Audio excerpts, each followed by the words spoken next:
My wife cheated on me with my best friend. Not great.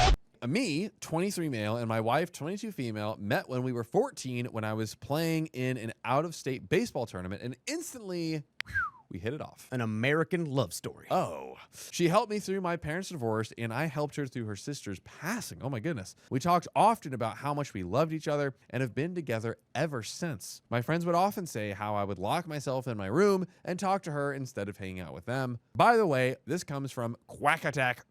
And if you want to submit your own stories, go to the r/OKStorytime subreddit. So we visit each other often until I moved to her state when I was 17. We were married in November of 2012, 4 years after I moved. Okay. Things were beyond amazing for the entirety of our relationship. So that's the end of that story. What do you think, Dakota? Yeah, it sounds like everything was perfect for her. Except. Oh, no. I know. There's a second half. Yup. Riley's going crazy over there. Except for 3 months when I faced a deep depression. We were very spicy, cuddly, loving, and inseparable most of the time we spent together. In March of this year, I started to notice a lack of affection coming from her end, and I was quite jealous of my best friend, who my wife spends a lot of time with, and babies. I don't drink booze due to having a heavy drinking father. They drink together nearly every night, and she usually doesn't come to bed until 3 a.m. at the earliest. And you're just like, that's totally chill? You're just gonna let that happen, buddy? Riley told me you go to sleep at like 2 to 3 a.m. Me? Yeah. No, that's what you said to me. Yeah. About you. So, hey, she's just following the Riley Wilson plan. No, I'm not. She's no, like- oh, she's maybe like- she is. Well, depends on what she's doing. Is she at home or is she with the guy? That is it's kind of unclear. Be insane if they were just hanging out in the living room every night until 3 a.m. drinking together. Right? That would be more insane than her being out. That's weird. Loki, yeah. I usually do not go with them because I wake up rather early. Okay, so it is out of the house. Because I wake up rather early to go work out and go to grad school. We talked about our relationship after I told her I was upset, and she told me that our relationship had zero passion and that she wasn't happy with me. I mean, Wait, what? Had zero passion? I kind of got to agree with the zero passion if you don't care she's hanging out with some other guy until 3 a.m. Well, he does care. He said he's upset. Did you care enough to do anything about it, though? I mean, he's telling her now. But you can't say zero passion because they were very passionate right before, like 3 months ago, right? Like everything was good. They were super cuddly, spicy related. Yeah. I During think his it's depression. I think that's the timeline, yeah. Yeah, I think Oh. he got So the what depressy. changed? He got the depressy, and she said, "Oh, he's not a perfect person. I guess I'll have to figure it out." And best friend came in. You depressy? No depressy. What should I do when my boyfriend's depressed? I'll sleep with his best friend. That's a brilliant idea. Good job, Dakota. Call You're me so smart. OP's girlfriend. Oh, God. So I asked her to work on it with me, help me make it better, and that it won't be easy. She agreed. Since then, we have not had any spicy contact, have not cuddled, have not held hands, have had 2 dates despite me asking at least twice a week, and have made out once. We have not gone to bed within 2 hours of each other, and she has slept on the couch or in my friend's bed a few times. So this is fully not your girlfriend. No, she just like sleeps in his bed. It's cool. Friend's bed? Yeah. I'm confused why we are staying. She just sleeps in my friend's bed. It's whatever. Like, why? Well, my birthday was last Monday, and all I got was a happy birthday. No kiss, no anything. Dude, most people don't even get that. It keeps getting better. About 1 month ago, she told me she doesn't think we have ever had the spark or passion she's talking about. She thought that loving me was enough to get us through anything. Despite all of that, I still love her with all that I am. I cannot imagine being without her. She's been my best friend for nearly 10 years. She's been the anchor in my life for just as long. I keep racking my brain to try and understand what she means, but that spark and passion has been there for me. I don't really know what to do anymore. I love this woman. She's the most beautiful person I know. She's the driving force of why I'm in grad school to provide for her and hopefully our future children. She makes me even better. I want nothing more than to be with her, and it seems like it's sliding out from under me. This is my first Reddit post. I don't really have much of anyone else to talk to because my best friend is part of the problem. Is that your friend? Buddy, the first time she slept in his bed, you could be like, whoa, best friend and Ex-friend. ex-friend and wife, I believe, right? Yeah, wife. What are both of y'all doing? Why is there that makes me insanely uncomfortable? Like, this is way too much. Dakota, you have a face. It hurts. It hurts me. I am in anguish. Uh-oh. This is what OP has to do right now. Throw the towel in. And that's why he went to the bathroom. Yeah. She's not your girlfriend anymore. She's his girlfriend, and she probably cheated on you. And that's why she's not gonna go, well, babe, we don't have the spark. I'm cheating on you. I slept with your best friend. We have the spark. But not you and I. She's not gonna say that. So We don't have a spark. Why'd you do that? You made the spark go away because I hopped on your friend's disco stick and bounced around like a clown. Excuse me? Excuse me?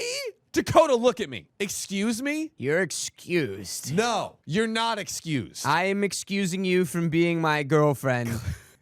Class is in session and you're freaking late. We're gonna teach you about morals. Yeah. We're gonna send you back to philosophy 101. Also, what I would like to see in this next little bit is role play between you two, where Dakota puts a towel on as the girl, and then you're the guy. I would love that. Is We're this gonna do like that. a cameo request? Like, yeah, I'm Are putting you in a- are you submitting this through Fiverr or something? Yes, I'm submitting this right now. I'd love to see that. We're going to do a breakdown of what could happen and then what should happen before we get into the update. Okay. Stay buckled in. We're going to get there. So you guys seem to be pretty accepting and helpful. How do I get the spark or passion back if she hasn't felt it in our entire relationship? We have some relevant comments, but before that, Dakota and I are going to act out. Yes. I am going to play the role of OP, and then Dakota is going to play the role of wife. Yeah. Okay. Okay. Hey, wife. Yeah. Listen, we've had an incredible 10 years together, but you know, it kind of hurts me a lot that you are hopping on someone's freaking disco stick up and down. That's crazy. What? First of all, I am not doing that, and also I don't even like you, and I never did. Okay, well, you know what? That hurts me so much. What is our 10 years of relationship mean to you? Boring. You're so boring. You know what's really boring? The divorce papers you're about to get served. Oh, now I love you. I see. I actually love you more than anything else on earth. Please don't do this to me. Why are you doing this to me? Here's the thing. I don't know if I can. I want to give you the chance because I've loved you for 10 years, but I don't know if I can give you the chance. I don't know if that is the right move. So I'm going to have to sit and think. And I don't like this. The switch up feels now disingenuous. Yeah. Can I be honest with you? If I can break character for a second, I'm going to tell you you shouldn't get back with me. Wait, but you still have the towel on, so I don't know who's talking. Thank you. I've been the woman the whole time. And yeah, you should break up with me. Break up with me. I'm actively pulling you down into the abyss. Break up with me. End it. That is correct. Yep. But we've got some relevant comments. Let's see what they have to say. Like Johnny Cash said, the Ring of Fire. The Ring of Fire. Commenter number 1 says, why is your wife regularly out drinking till 3 a.m. with another man? That's the first thing to address. Not okay. Opie says, your guess is as good as mine. I try to go out with them as often as I can. It's just that it's nearly an everyday occurrence and I don't drink. So I always feel like a third wheel. Strange that I felt that way with my wife. Yeah, buddy. It is Yeah. a little strange, isn't it? Reply, have you asked her to stop/cut back? You can't start working on your relationship unless she's physically there with you, not with someone else. OP replies, I have. She usually gets upset and thinks I'm calling her a heavy drinker. I've even asked her if we could do something other than go to bars, maybe bowling, concerts, musicals, anything else, and it has yet to happen. She also makes it a point to say nothing is happening between the two of them, which I believe for the most part. Like preemptively? What do you mean for the most part? Which I believe for the most part. What part are you believing? OP, our sweet baby boy. Also, reminder, I might have this wrong. I believe they're like 22? Dingus Bot. How old are these people? 23 and 22. 23 and 22. Where are our parents here? It's like So the parents' responsibility is to like teach the children what you shouldn't tolerate, you know, in a relationship. do they know? I mean, that might not be something that I'm running to tell my parents, like, oh, yeah, you know, my wife is just like No. sleeping in this other guy's bed all the time. No, you it's know? not about them being your counsel now. It's that way before they Yes. hit 22. They should have had a blueprint for what is unacceptable, and this pipeline. should have been it. Yeah. This is wild. Yeah. Some It's people like- are impervious to good parenting. This is like my age. Imagine me doing this. Yeah. I could not. I cannot. I Yeah. cannot. We have commenter number 2. She's most likely checked out of your relationship. You need to sit down and ask her if she still wants to be with you. If she is, she needs to start working on your relationship with you, and it needs some serious work. If she isn't truly willing to work on it, you should leave. Maybe it will be temporary when she realizes what she lost. Maybe it won't, but I'm guessing that because she got married young and never got to flirt and sleep around, now she's just wanting to do that. Oh, I didn't even think about that. She may actually be doing it or just fantasizing, but I'm fairly sure that is what's going on. And we have our update. Dakota, you are on team divorce. What's your steps? Like, walk me through what you want to do here. Well, I also it just hit me that they've been together since they were like in 14. 8th grade or whatever. Yep. Like, so yeah, she cheating. You know, I feel like now a lot of those kind of relationships that start really, really young, it's like there will be a conversation around this time where it's like, do we open our relationship because we've literally like never experienced anything with anyone else? Like, are we, if we're going to stay together forever, do we think that it's realistic that we can pull that off? Some people can, some people can't. Sometimes, you know, it's hard having like, it's hard having only one relationship to base everything off of. Yeah. But it's sometimes we know real people in real life who had the opposite of the same starting point, but the opposite in terms of extremely successful. Yeah, it's not like necessarily, it's not wrong outright. It's just like that is for sure why OP is like just like kind of rolling with this. It's all that they know, so they're not gonna let it go, and that's kind of the negative side. But what you gotta say is it's time to move on. It's time to leave. I don't know. She might as well be screaming at you that she's over it and she's done. I got 2 words that'll solve this whole thing. Go. Hall pass. Hall pass. For your best friend? No, well, I mean, for her, I was saying you give her a hall pass, let her go explore the world of all the amazing disc jockeys out there. Sure, if you did that 3 years ago, maybe. If you did that before anything happened, for sure. Or maybe now if you still want to be with her forever and you don't care who she's with. But if you care who she's with. Buddy, I think we gotta care that your girlfriend's sleeping with your best friend. Yeah. I think we have to, on principle. Just let her sleep in everyone's bed every night. What does OP do, though? Well, update. I found out on August 18th while on vacation with the 2 of them and a few other friends at a friend's beach house in Florida. My wife was wasted at 11 a.m. in the morning and left her phone in the house while she went to lunch with him, and I knew I had to take my chance. It's just like, this guy's operating like he doesn't have any evidence, which is insane. He's operating like he doesn't know. He knows that they were literally in a bed together. She just left wasted to go to brunch with him after waking up in the same bed. We don't know that for this night, but other nights. I would bet. Other nights. I'd bet it. So after reading some crude texts and several I love yous, I knew it was over. Now we know. In the hope of not making a scene, I called the girl whose house we were staying at and told her what was going on. I packed my stuff and was headed to my car to drive back to Texas. Wow, that's a long drive. That's when my wife and friend came up the elevator. They saw all of my stuff and asked what was going on. Now that's an awkward elevator ride. I simply said, I'm going home, and after further questioning and some quips and laughs from them, blurted out, I know you guys are effing. Oh my gosh. You had it. Chocolat bleu. His response was, what the heck are you talking about? No, we're not. Freaking OP over here thinking we're freaking boning. Mm-hmm. Yeah. Her response, instant tears. Well, there you go. That's how you know she's innocent. She's crying tears of joy that he is speaking his mind. Not that she's like caught or anything. No, that's not it at all. Okay. It's like in court being like on the stand and you're like, Your Honor, I have never seen that. Oh, what's the red stuff on my hands is paint though, actually. No, I know I just put my hands up and they're red. That looks suspicious. And then you cry tears of joy because you told the truth. I'm gonna cry about this now. God. So, oh God, I love my boys. She walked with me to my car and told me that it started in April, but she knew she wanted to leave me long before that I was a wonderful person and that I'll be happier with someone else, that something between us was missing, and that she didn't need me like she used to. Just honestly, just shut up. Just shut your whole mouth. Don't talk to me. Go back. Go hang out with your man, because it's not me. Who are you talking to? All I could respond with was that she made me the happiest I had ever been, that she was all I had ever needed, and that I never needed her. I wanted her. Oh, it's a good take. Interesting. He also said, that she was all I ever needed and that I never needed her. I wanted. A little contradictory, but we're going to keep going. As I go back up the elevator, her new boyfriend comes down, nearly in tears, and asked if I wanted to talk to him. Bro, you want to talk?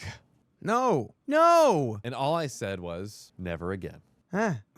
I mean, look, this is great. How was this not happening any earlier? How did you not? You felt this for so long, and it took when they went to brunch together without me, I saw an I love you in the phone, and that's when I knew everything was over.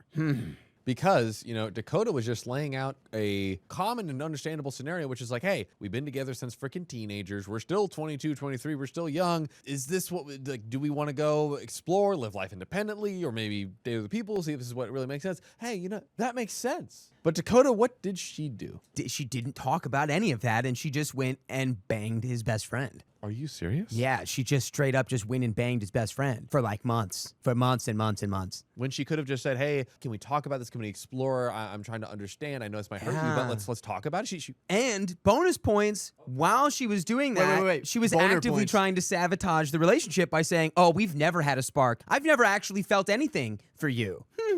Boner points. What? Boner points. He wanted to say boner points instead of bonus points. No, similar- but I have none. This is the opposite of that. 0 boner points. Yeah, this is like the worst. Oh, boy. Yeah. Well, on my way back down the elevator, they're at the bottom. God, what is it with this elevator? The homeowner told them that they weren't welcome. So in tears, he asked me if I would give them a ride back for $300. Add a 0 and I'll think about it.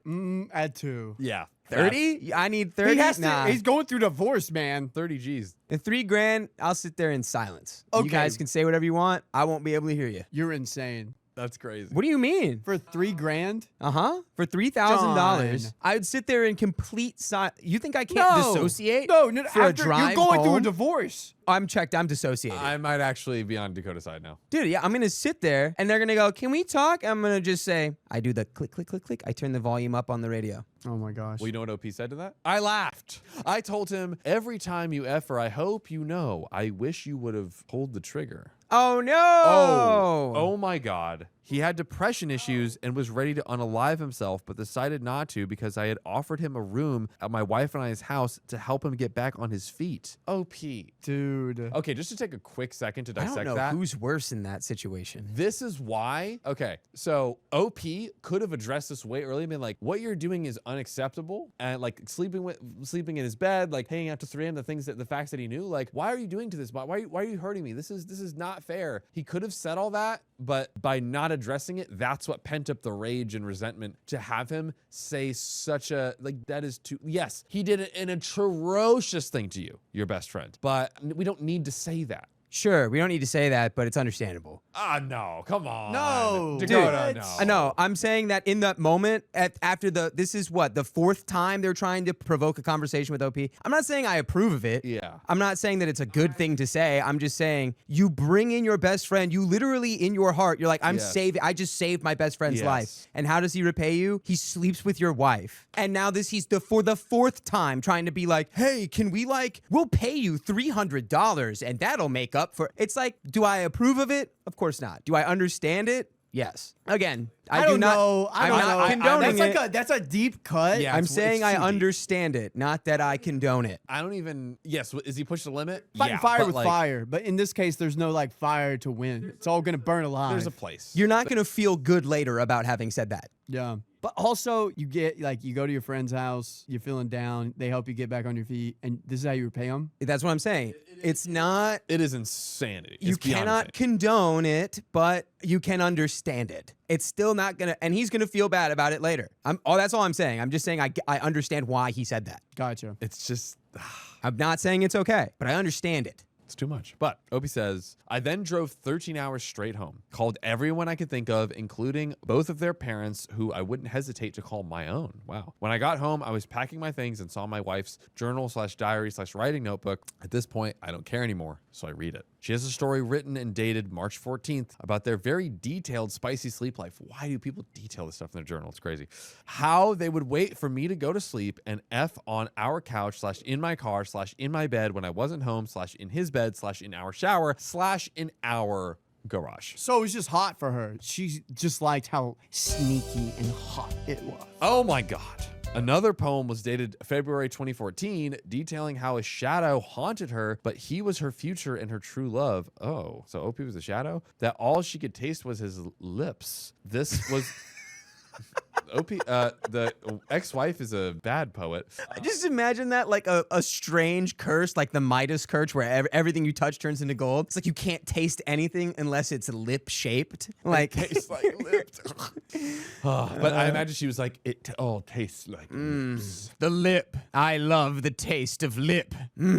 Oh, this was all before I had ever known she was unhappy. We were still having spicy sleep regularly up until mid-March, even had spicy sleep twice in very early April, so she was lying about all that too. All of her friends have abandoned her. I now live with her former best friend, the owner of the beach house, and 2 of her other friends. They've all said their pieces to her and been blocked in the process. I filed for divorce finally on Friday, and my God, does it feel good. I am so relieved to be out of it. I was racking my brain for so long trying to figure out what I was doing wrong. Turns out I wasn't. That's right. By the way, you know what you can never go wrong by doing? Going to Spotify, Apple, your favorite podcast app, searching OK Storytime, and listening to 2,800 episodes we have available for your listening pleasure. Dang.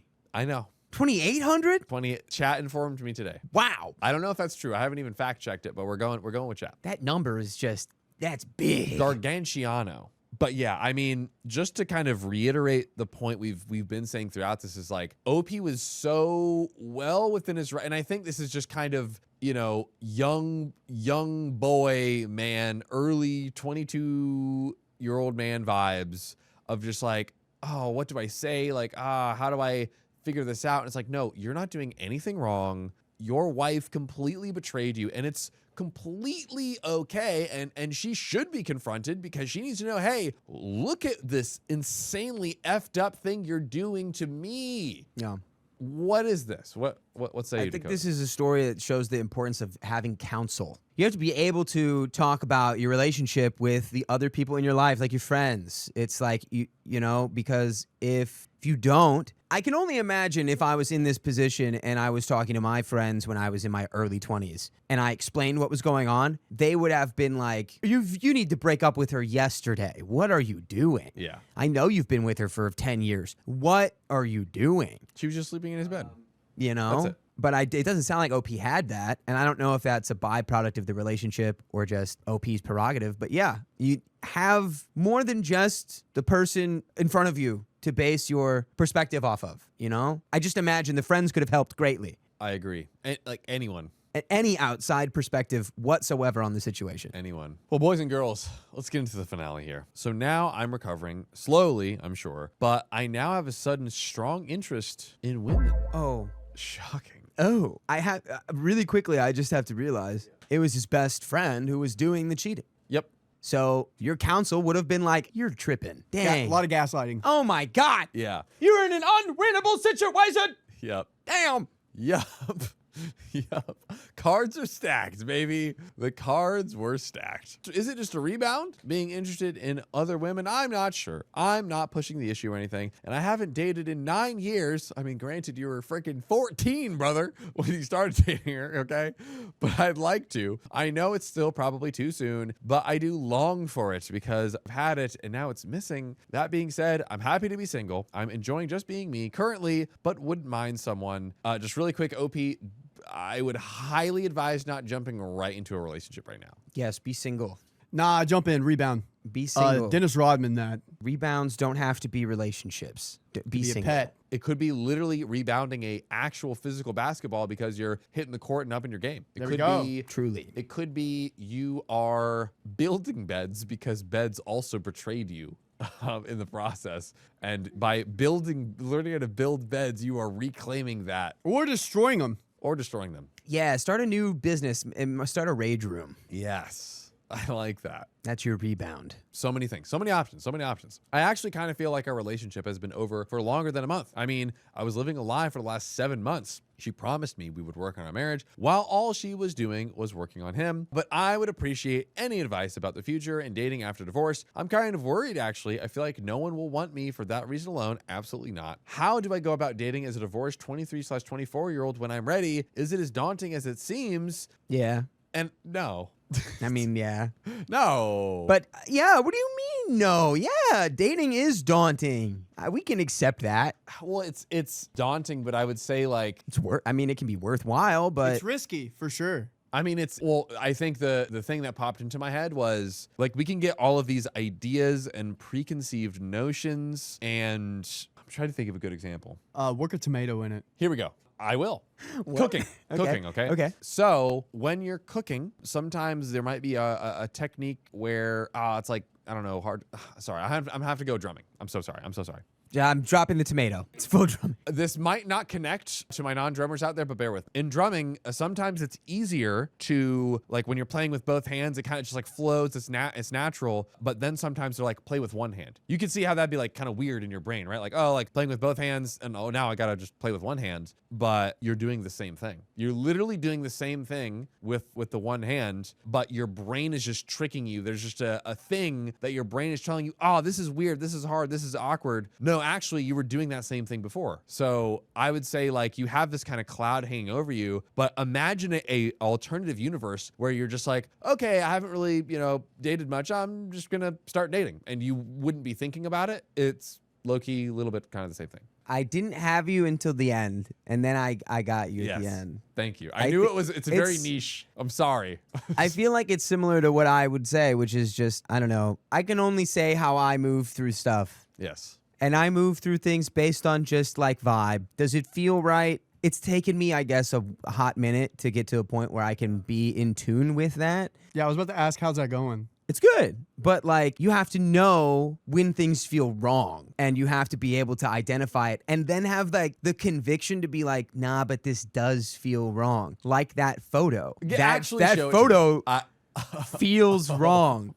My God. And I know that feels wrong. I don't have to have anyone tell me. You want to see the full body?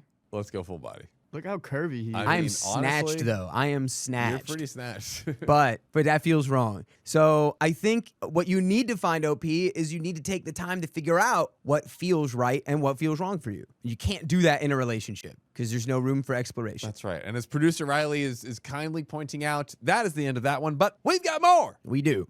Let's go. My best friend wants to risk our friendship, and I'm scared of the consequences. Trying to shoot for a party of 3? Sometimes you gotta risk it for the biscuit, but let's see if this biscuit's worth it. I've known this girl, Erin, since we were in elementary school. Our families are really close, and our parents are best friends and neighbors. We would often spend countless hours together at each other's houses, and it got to the point where we could literally let each other in each other's houses and rooms with parental supervision, which is a big deal as kids and teens. By the way, this comes from user grad04, and if you want to submit your own stories, go to the r/OKStorytime subreddit. I have always been attracted to her. In middle school, she was cute. In high school, she was attractive, and we went to prom together as friends. Told her a few times over the years how I felt, and she has always said, let's just be friends, or that would be weird, pretty much turning me down. We grew distant in undergrad due to us attending different universities, and then she studied abroad, but still kept in touch from time to time, Skype, text, holidays, etc. In undergrad, I started working out seriously and playing soccer. We've both played since we were young. I've never been out of shape, but I've never been this physically defined in my life. After graduating college, I went into grad school where I stayed in a single apartment on campus. I leave a key at my parents' in case I ever lose or forget mine. One evening, I'm taking a nap and hear someone coming in my apartment. By the time I open my eyes and get myself together, Erin is already sitting on my bed. I'm thrilled to see her as it's been nearly 2 years at this point since we've physically seen each other. Crawls over and hugs me, and that's when I realized things kind of went different. She leans in, and instead of the normal, hey, what's up, how's life, she kisses me on the lips. Oh, Oh. I'm blown away, shocked, and beyond happy. All of this led to the spicy tango. When we finish, she tells me I better get used to her because she's attending the same graduate school. She says she wants more of this. And mind you, at the time, I was still on cloud 9, so of course I say sure without thinking. That was nearly 3 months ago, and now she comes over some days and we talk like best friends, and other days it's just a lot of spicy tango. My emotions are all over the place, and as if it wasn't bad enough, as her best friend, being friends with benefits is really challenging for me. To my knowledge, she has no boyfriend, no love interest, or anything like that, but whenever I bring up dating or anything serious, I'm met with just a spicy tango and an open-ended, we'll talk about it later, or let's just have some fun together and think about it later. Should I just be patient? Our friendship dynamic has changed. I get excited just by the thought of being alone with her, and now we're hiding things from our parents and friends. And while I feel like I'm falling for her more and more, I haven't any clue as to what she is thinking. Why do I feel so much regret despite being so happy? Is this wrong to have this type of relationship with her given how I feel about her? Clearly, you are on one page and she's on another. Yeah. You intuitively know this. She doesn't want to have the conversation and you do. Dude. It's going to lead to things ending, which they probably should because you're setting yourself up for like a huge letdown here. Obviously, the spicy tango is a dream come true for me. She's a gorgeous girl, and friends/family all throughout school have always joked about us dating or hooking up. I don't know if I can ever go back to seeing her as just a best friend without the benefits, and the fact that I don't know if this is the same for her scares me. Am I overthinking this, or should I just enjoy it while it lasts? We have some comments. Number 1 says, enjoy it while it lasts because it will abruptly end at some point. Don't get emotionally attached, and if you are, end the friends with benefits for your own sake. OP replied, I am about 3 miles past the don't get attached part. All I can really do is enjoy it while it lasts and see where it goes. We've been friends for this long, and we've always been there when we needed each other. So here's to hoping there is another reason she hasn't given me an answer. The only thing I would worry about in a reply is if there is a fallout and you two are not on the same page about things. A 16-year-old friendship is a lot to lose and emotions can run high in things like this, so just be careful. Looking at it from a third party, this can't end well, but you have more information than we do. OP replies, yeah, I completely understand where you're coming from. Like one of the other commenters said, though I've liked this girl for more than half my life, I vividly remember daydreaming about doing the tango with her back in high school, even prom, and I didn't manage it. I can't turn off my feeling for her, and even ending it beforehand won't bring about the closure I'm seeking. I think if anything, it's probably regret not biding my time to see where we could have went. I don't want to sound corny or helpless, but what I'm doing with this girl undoubtedly makes me more happy than I've ever been. The way I see it in black and white is either we end up together and live happily ever after sometime down the road, or she leaves me for someone else, in which case our friendship ends anyways for an extremely long time. That's just how trying to date a best friend in my eyes has always gone. Make it something better or watch years of friendship crumble to a million pieces. So you know what you're doing. Yeah. At least you know what you're risking. You understand the consequences. It sounds like you're just trying to delude yourself, but whatever. The only information I left out is that she doesn't want to talk about the 2 years we weren't connected, which leads me to think that something happened. I don't know if it's a bad breakup, a horrible experience, or what really caused such a change. Hopefully, I can find out, and here is the update. TLDR, my best friend of 16 years who never showed interest in me showed up at my college apartment one day and randomly had the spice to sleep with me. She's been coming over pretty much every other day since the semester started. I've liked her for years, but she won't give me a definite reason as to what this means or where it's going. Despite most people, including many of my closest friends, telling me to just end things with her or force her into a decision, I decided to not listen to anyone's advice and write it out, accepting that I'd probably get tossed to the side when someone better came around for her and be crushed into a million little pieces, and my heart would be put behind a 10-foot thick steel wall. Brother, what are you doing to yourself here? We went on to be friends with benefits for about 4 months, and those were honestly the most nerve-wracking months of my life, never knowing when or if it was going to end or what she was really thinking. I tried my best to play it off as it didn't bother me, but really it was a bittersweet time for me. Of course it was. After our school semester ended, we drifted apart a little bit. We both were spending time with family and friends. We both had extremely busy semesters and spent most of the time studying or with one another, so that was expected. She ended up going on vacation with her parents to visit her grandparents in England. She did invite me to come along months ago, but I already had other obligations, so I couldn't go with her despite wanting to. We did talk on the phone a few times while she was away. I actually had an annual soccer tournament with my traveling team, and we met this all-girls team at the tournament, and I was telling her about it since she plays soccer as well. She seemed happy for me that I was having fun, but I could tell that it was bothering her. I just chalked it up to maybe I sounded like I was bragging or something. Ooh, she's caught feelings. She's Maybe. caught feelings. She's caught feelings. She's got the feelings now. 2 weeks later, she asks me if I can pick her up from the airport because she flew back early, and she nearly knocks me over. She hugs me so tightly. Ooh, she wants what she can't have. She's never shown so much intimacy in public before, and she even tells me that she really missed me. It's like 8 p.m. when we go to Starbucks. She's being like really different, a lot quieter than normal, and she seems a little nervous around me, like she wants to say something. Oh no. Eventually, she confesses that she realizes she does like me as more than just a friend, and she apologizes for her unfairness making me wait so long before giving me an answer. What did I tell you? What did I tell you? What did I tell you? I could fix her. I was wrong. It was my project. I was wrong if this is real, because it's reading like a fan fiction. No, this But is if real. This is real. This is alternate. Team. This is alternate Riley right here. Remember, folks, if you want your friends with benefits to take you seriously, just brag about how you met the all-girls soccer team. It'll go perfectly. She tells me that before she left, she didn't really know what she wanted. She didn't know if she wanted a relationship or if she was ready to be in one. She said that she was afraid to get into a relationship with me, only to realize that she didn't want it, feared our friendship would be unable to bounce back. By the way, you can bounce on over to Spotify or Apple Podcasts or iHeartRadio or wherever you listen to your podcasts and search OK Storytime, where you can find full episodes with stories like this. How many days? 49 days worth of stories to listen to? 47 days, 47 nights. Yes, we have plenty to listen to. Go over there and listen to it. The story's almost over. Let's finish it off.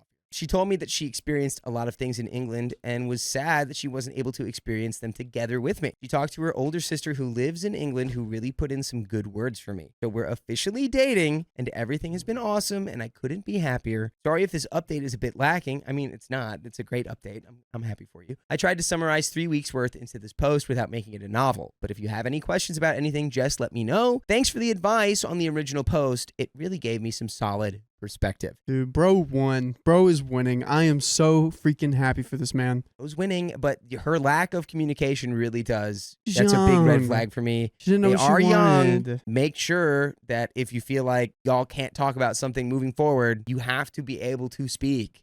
She just needed, you know what happens when the heart is distant? She just needed to Grows daydream. fonder. She just needed to daydream about you flirting with an entire girls' soccer team, and then she realized how much of a catch you were. And that's the blueprints, guys. That's the how you do it. blueprint. That's the end of that story. That We're is the gonna end of that story. switch it off to the next. My friend manipulated me out of her wedding. She's too good. Too good. Well, I, 20 female, met my friend Charlotte, 21, when I moved into my college dorm in August of 2022. We got along well, shared ideas for how we wanted to divide the space and keep things clean/organized, and had many similar interests. Within a month, we were studying and hanging out together, and I considered her a good friend. We'll see how that long that lasts. But, by the way, this comes from Runaway Maid of Honor, and if you want to submit your own story, go to the r/OK Storytime subreddits. So I also met her now husband, Josh, 22. They seemed like a cute and loving couple, and I was very happy when they got engaged Christmas of 2020 after 3.5 years together. Charlotte has spent the last 18 months planning this wedding down to the last detail. I won't say she's obsessive, but it's been intense, and I've tried to help her as best as I can with making appointments, managing stress, etc., etc. I also gave her $250 to help pay for the wedding. Her family can only afford part of it, which isn't included in the wedding gift I'm going to give to her, which, again, we're talking $250 at like 21, 22. So that's like, Yeah, it's a considerable amount for her. that's not nothing. No. You know, you're on the college ramen budget over here. Perhaps a drop in the ocean in terms of how much the wedding costs, but not a drop for OP. This is true. Great point, Sophia. Great point. A month before the wedding, I was still trying to decide exactly what to wear. I wanted something nice because Charlotte said that she would have a photographer, videographer, and wedding painter. I knew Charlotte had a vision for her wedding, and I wanted her as in control as possible for all the details of her special day, so I asked her which dress out of the 3, and I narrowed it down to the one that I should wear. She asked if I would actually pull out all my dresses, so I did. She ended up narrowing it down to one of my picks along with a dress, and I had put firmly in the no pile for being white. It was a wedding after all. She told me both dresses were lovely, but that she prefers the white one. What? What? Wear a white dress to my wedding. Dude, I'd be like, No, like, do you have a white theme where you're gonna be not wearing white and everyone else is gonna be wearing white? And if she said no, I'd be like, sorry, not wearing that dress. But Sophia, this is your best friend of all time throughout the universe. Yeah, that's why if she was my best friend, I'd be Yes. like, girly, what are you talking about? But You she's want me like- to wear white to your wedding? She's like, Sophia, as we are the bestest of friends. Unless I was a bridesmaid and she picked out the dress. That's what's happening. No, No? OP's not a bridesmaid. She's just she's picking out. OP's like, She's just picking out yeah, the dress she has a with bunch her. of dresses. She's like, I don't know, what I should wear for your wedding. What do you think of these dresses? And then she looked at these 3 dresses that Opie sent. Was like, let me see all of your dresses. And Opie's like, yeah, here you go. And then she's like, that one. And Opie's like, that one's white. I feel like if this was my best friend, I'd be like, girl, I'm not gonna wear a white dress to your wedding unless that's your theme. And if she said that's not my theme, I'd say, okay, well, I'm not wearing this dress. Honeybee 85. You like the other one, so it's fine. That's true. Honeybee 85 says, don't wear it, it's a test. Yeah. I feel like if she liked the other one, then I'd just wear that other one. Because she said she was fine with both of them, but she preferred the white one. I'd be like, yeah, well, I don't feel comfortable wearing white to your wedding, so I'm going to wear this. But she wants it. She demands. I don't care. She doesn't know what she wants. Oh! Well, let's see what happens. I asked if she was sure, and she said yes, and even picked out a pair of pink and white heels from her closet to go with my dress. So I figured that was that. Fast forward to last week, I show up in the dress about half an hour before the ceremony. I get some weird looks, but no one says anything. In hindsight, this is when I should have realized something wasn't right. For real, you should have realized something wasn't right when she told you to wear a white dress. But she asked for it. Exactly. I'd be like, why? Why? Huh? When Charlotte comes out of her dressing room for the last minute pictures, she looked shocked to see me, and then she starts turning red. She pulls me aside and starts going off on me immediately about wearing that dress to her wedding. I hope you have proof. Hope Right? you've got proof. Right? I'm stunned. I ask her what the problem is because she picked out the wedding dress and she told me it was a friendship test. Girl, be so for real. Come on. Sorry, your friendship test was to see if your friend didn't listen to you? Girl. She was literally doing what you asked. Like, Oh my okay, goodness. at least if it's something like, and I'm not saying I'm in favor of this per se, but like the orange peel test or Yeah. whatever, where it's like, oh, hey, could you do this small thing for me to see if someone is supportive or whatever? Yeah. At least that is like Harmless. harmless and doing something. Yeah. Like if anything, I would say she's like, well, it's going against my instincts to do this, but for you, if you really want me to wear this dress, it's almost like the inverse situation. Where it's like Yeah. you're kind of like a good friend if you just acquiesce because of your friendship in a way. Exactly. So what the freaking heck? Oh my goodness. And that if we were real friends, then I wouldn't have worn a white dress or her shoes to her wedding, which again, she also picked She up. gave you her shoes. What? Come on. I started laughing because I honestly thought it was a joke, and she screamed at me that I ruined her effing wedding and to get the F out. I flat out told her she was crazy, and I left, not wanting to fight anymore and not knowing how to deal with what happened. I grabbed my wedding gift to them on the way out. My phone has been flooded with text, voicemails, and social media notifications from her friends, and her family about what an a-hole I am. Oh, because everyone sees her. Yeah. and then it's they like just you see wore her. white to a wedding. Oh, dude, it's so bad. It's so bad. Dude, I hope you have proof. Please. Release the proof. Release the recordings. Release the tapes. proof. Release it. Yeah, freaking Watergate this. Oh, I honestly don't see what I did wrong. Am I really the a-hole here? Girl, no. And why? Tell you're, us, Sophia. You're a little bit naive, Yeah. sure, but she told you to do it. She told you to do it. She set you up. Are you like a little child walking into a freaking trap? Yeah, you're like, oh, and then you lick your little lollipop. But You didn't. She dropped a piano on you, metaphorically. ooh, She dropped a metaphorical piano on you. Not cool. And you assisted it too. Acme style. You're like, what's that doing up there? You're like, she's like, no, don't worry about it. Yeah, exactly. Yeah, yeah. What's that? Nothing. Don't worry about it. La, da, da, Is that la, a pair la. of scissors in your hand? Okay. No. Don't worry about it. This might be a controversial take here. Yeah, This might be a red button issue. sure. To me, Like, think about this. I Yeah. have two lovely, incredible friends sitting in front of me right That's now. true. If either of you tell me something, I'm inclined to believe it because I trust you because what incredible people you both are. And John, You sound like Superman. the thing is, the thing is, you are that little child walking underneath the piano. Sophia, I trust my I know, John. my heart. You're too John, trusting. I know I you do would sound like Superman right absolutely now. wear white to a wedding if someone told you to. If they really sit me down, they're like they break it down. And I'm like, Yeah. I'm like, okay, as John is one blood of the most gullible brothers. people I've ever met. I am very gullible. I trust. You trust, man. Sue you me. Trust. Ain't a bad thing. Lock me him away. up. Go Lock ahead. him up. Slap on the cuffs right now. Yeah. That's my hot take. We're gonna That's get his hot take, We're folks. gonna get back That's to his it hot take. because we got more. But to comment if you disagree with me, I'll fight you in the comments. Edit. Quite a few people have said you're the a-hole / everyone sucks here because you should not know to wear white anyways. And I just want to clarify that I brought up this point to Charlotte more than once while asking if she was sure, and she insisted that I wear the white dress. She said I would look lovely, and she wanted me to look my best for her wedding because she wanted very nice pictures and videos. I would not have worn the dress if she had not assured me multiple times that it was what she wanted. We have edit number 2. Someone made a comment about if the bride is wearing white, I should at least be prepared for the weird glances. The bride didn't even wear white. That was another non-traditional thing she did. She wore blue. You know what that is? I think that is a little bit more credit to OP too. Aha! I think that is a little bit more credit.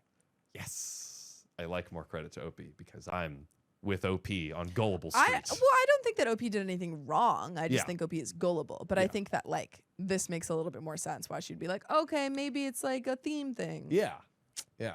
There's not a clash at the bare Yeah. minimum. But we've got some top comments. Oh, and Surly Sunshine says, I'm John too, but I will get it in writing that it was her decision. Yeah, I'd be like, okay, if you write down that you want me to do this, sure. And you know what's so sad is like I'd even be like, well, but we're kin. We're kin. We're You don't need to kin. write I don't anything want down. to have a contract of like, you know, you have but a sign signed by her that just says she told me to wear this. those the deposition tapes where they're being interrogated in the room with the crappy camera, like one of those. Yeah, I whatever her name is, do of sound body in mind confirm that I told OP to wear that white dress. Very legal. Thank you. Very legal, Sophia. We've got some top comments to address here. First one, she told me it was a friendship test. Yep, she tested whether or not she was your friend, and guess what? She's not. Oh, she failed the test. When someone is mad at you because they lied to you and you believe them, that person is the a-hole, regardless of what convections exist in the broader culture about colors of dresses. Your friend lied to your face and embarrassed you in public just to see if she could, not the a-hole. Here's another one. Not the a-hole. I was super ready to say you're the a-hole, but this chick picked out the dress as a friendship test? That's absolutely bananas. Yeah. She's an attention-seeking psycho, and I'd say stay as far away from her and any of her flying monkeys as possible. If there are any mutuals you don't want to give up without a fight, maybe make a statement about what she did and about how inappropriate her actions were to trick you. And we have an update.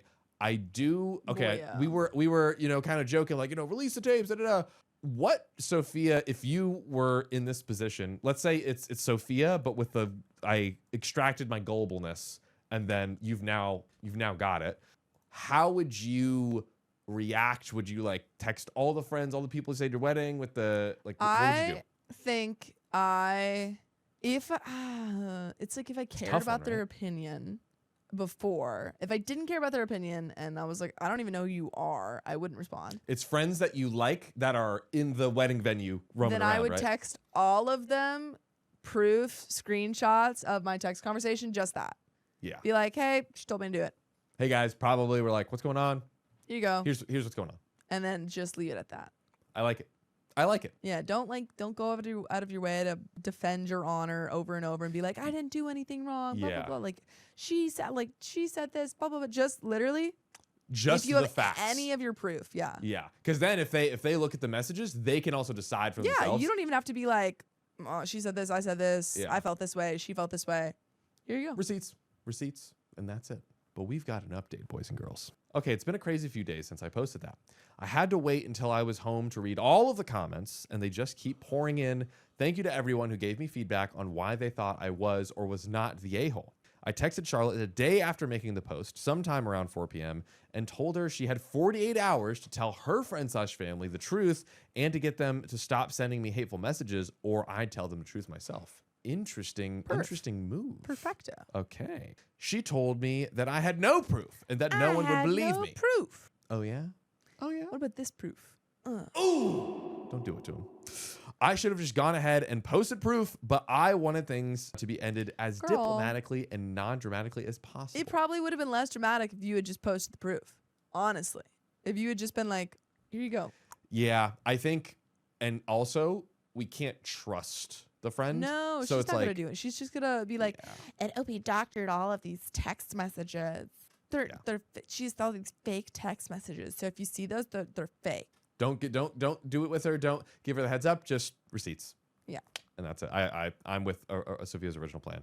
I called her husband around lunchtime 2 days later to see if he could talk some sense into her, and that's when things got weird. I had him on speaker and was recording the convo, extra evidence in case he knew about the dressing. At this point, I didn't know if he did or didn't. It turns out he did, but when I tried to convince him to talk Charlotte down, he tried to talk me down, saying I just needed to let it go and just admit I was wrong so everyone can move on. They're perfect for each other. And this story is perfect for our wedding-themed compilation video. Go watch that one right after you finish this one on our compilation channel. Why we can't be surprised. Yeah, I mean, they're getting married, or they got married. So, yeah, obviously, he supports her. Yeah, and Opie's like, I can't believe it. He said it was her. It's like, yeah. It. Her husband sided with her? Even I'm not that gullible. Yeah. Just for the record. He said, Charlotte can be a little dramatic. You know that. She loves attention. She'll forgive you if you apologize. I told him I didn't do anything wrong, but he said, I know, but just suck it up and apologize anyway. That's what I do. Yikes. Yikes, man. Yikes. Foundation of a great relationship. Oof. I told him I wasn't going to apologize, and they only had a few hours left before I told the truth for them, and then he offered to sleep with me as an apology. Oh my, and he's like, you could sleep with me as an apology. And then the friend jumps out and goes, friend test. Friend test. This is another friend test. Sophia Donner, you're right. It's a friend test. Oh my, again.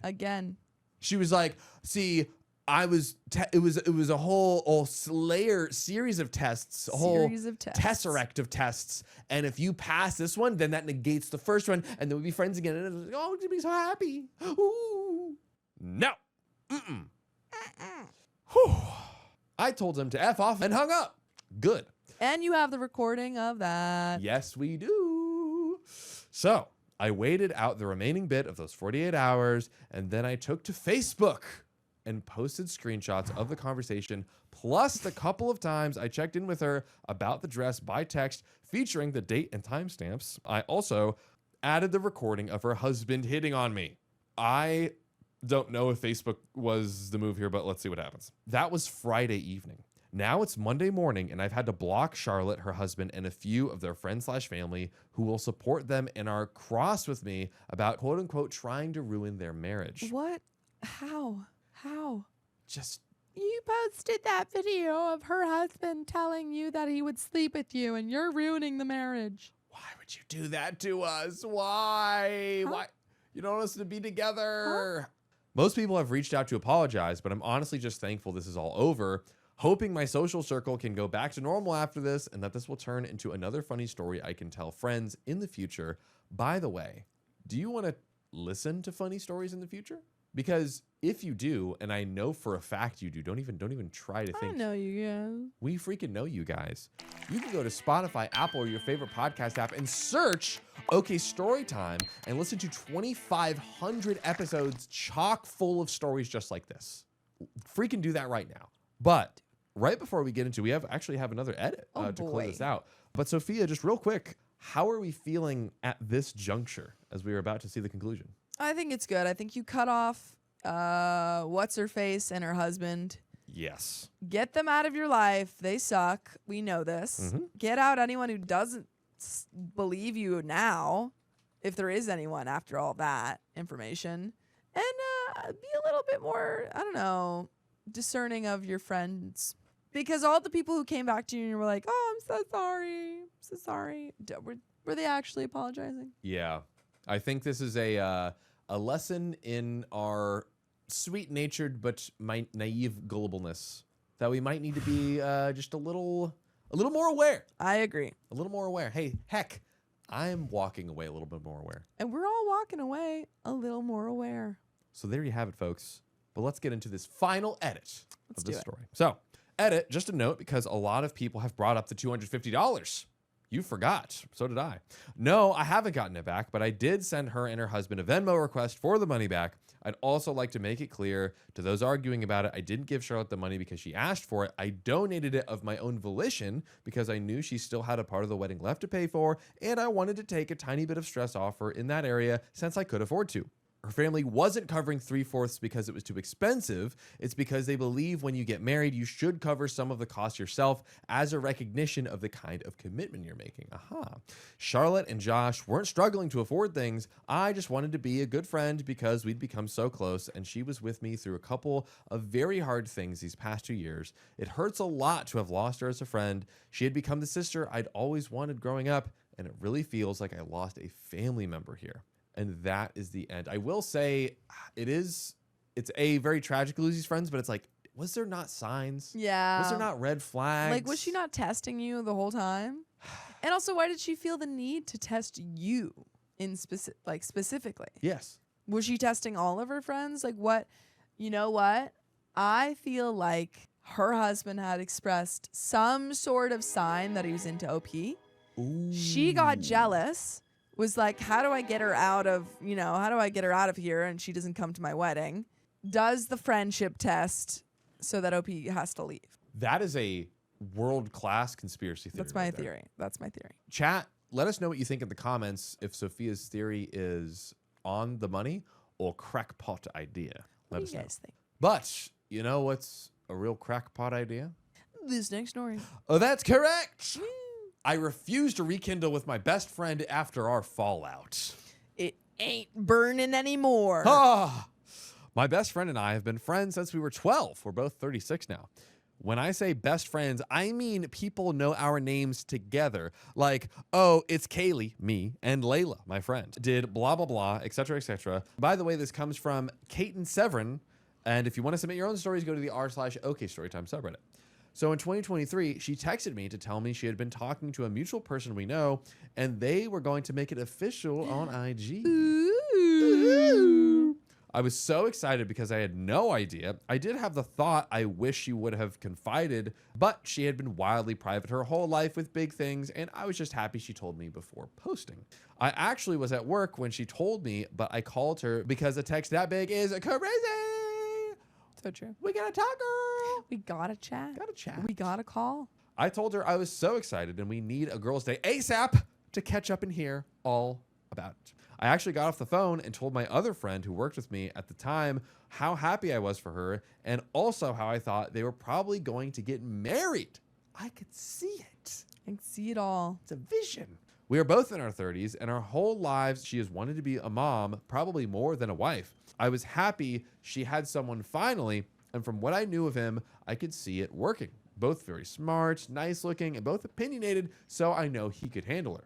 He's been around for years, but we never really hung out with him, and he has had some difficulties in life over the years, but has come back around and is doing amazing now. Okay, all of that to get to this.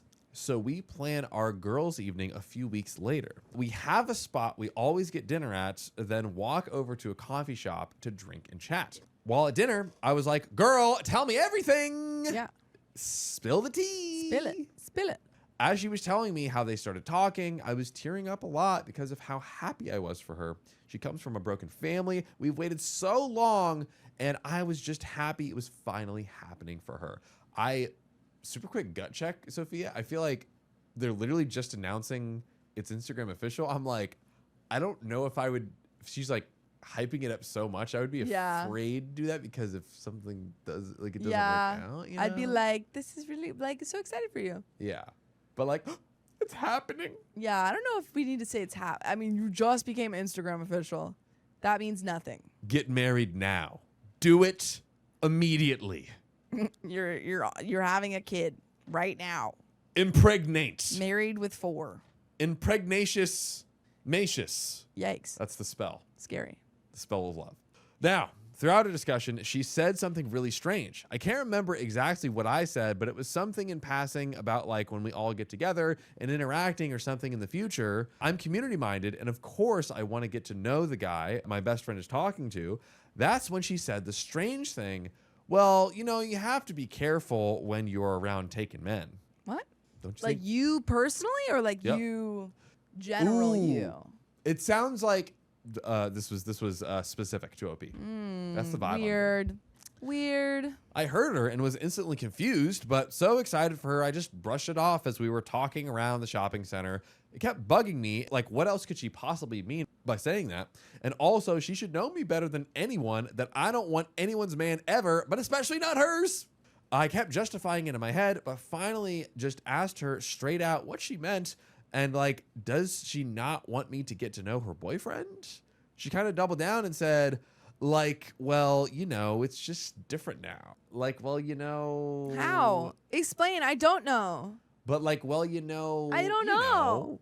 I don't know anything. You're being confusing. No, It's hurting my feelings. Keon. I've been Yes. shaken up. He's Dakota transformed. shook me up. He's transformed. I shook the baby. I've got shaken baby syndrome now. no, no, no, baby. no, no, no, no, no, no. She is. I cast. You're actually 24. And guys, No, you are no longer baby. Anyway, what happened? I still didn't get it, but thought, whatever. We will figure out the dynamic when it comes to it. She's probably just overthinking, and it's all new. So here is where it got the most hurtful. So after that conversation, it did kind of hurt my feelings because I felt she should know me better than anyone, but I just justified it and honestly gaslit myself into thinking, wow, maybe I come off as a flirt sometimes when I'm trying to connect and be nice and no one has told me. Anyway, so they do indeed get engaged after about 3 months. Huh? Wait, what? How long have they been dating? 3 How months. long was she? Huh? 3 months officially. Like 3 months Instagram officially? official exclusive 3 months. How long before then? Little, you Huh? know, just a little bit of 3 this, months? What is this? a little bit of this, and a little bit of that. What is this? That's crazy. And I found out about it via Instagram. We didn't get the pre-Instagram the call this time. Not a call or text from anyone, and it was down the street from my house at a park. I hope he could have seen it through her window. For God's sakes. Wait, they had the wedding, and I thought they just didn't announce, like they didn't tell you that the wedding was happening, and you saw that it was happening on Instagram. You weren't even invited. I think it was the proposal. I don't. Oh, maybe. Could be Territory. proposal. We'll see. We'll see. I could have helped set things up. It didn't surprise me, though, because not once did I get to interact with them while dating, and definitely didn't have that friendship with him, even though he definitely knows how tight she and I are. I had a twinge of hurt, but then just told myself, hey, life doesn't always turn out to meet your childhood expectations. I'll just focus on helping with the Okay, wedding. yeah, you're right, you're right. Yay. So just proposal. It's going to be so great, Sophia, because the wedding is going to be completely different. Yeah, are you even going to be like one of the bridesmaids? Y'all are supposedly such great friends. Since 12 years old, Sophia. Yeah, 12 to 36. That's time. That's a lot of time. That's a lot of time. Well, it got continuously confusing and hurtful from there. She asked me to be a bridesmaid. I didn't expect maid of honor because of her sisters, and that's who she did pick. So, of course, I was like, okay, I'm ready to help with anything. She kind of kept me out of some things that I could tell, or when I gave a suggestion, would shoot it down and make me feel like I was being overbearing. I was so confused, so I started asking other friends who I had been in their weddings if they had, one, ever felt like I was flirting with their man, and two, overbearing when helping them plan the wedding. All of them said, absolutely not. Yeah. And some even reminded me they let me stay in their houses and go on vacation with them. They were like, we were so comfortable that you could have slept in the bed with us. Ooh. Now that's a good friend respecting boundaries right there. Yeah. If I do say so myself. Sounds funny, but I hadn't even thought of that. And these friends I hadn't even known as long as Layla. That's when I started to get mad and not want to be in Layla's wedding any longer. I felt every time I turned around, she was treating me in a distant way as if I was going to ruin everything for her. I did, however, persist on because I felt like we'd been friends too long for me to be dumb and withdraw. I did finally feel a part of the group and everything when I helped her older sister plan her bridal shower. They did schedule it on my birthday Huh? and never acknowledged that. What? They never acknowledged that it was your birthday?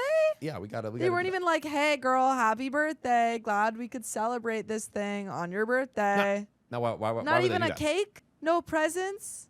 I don't like, these aren't your friends. We have to schedule over your.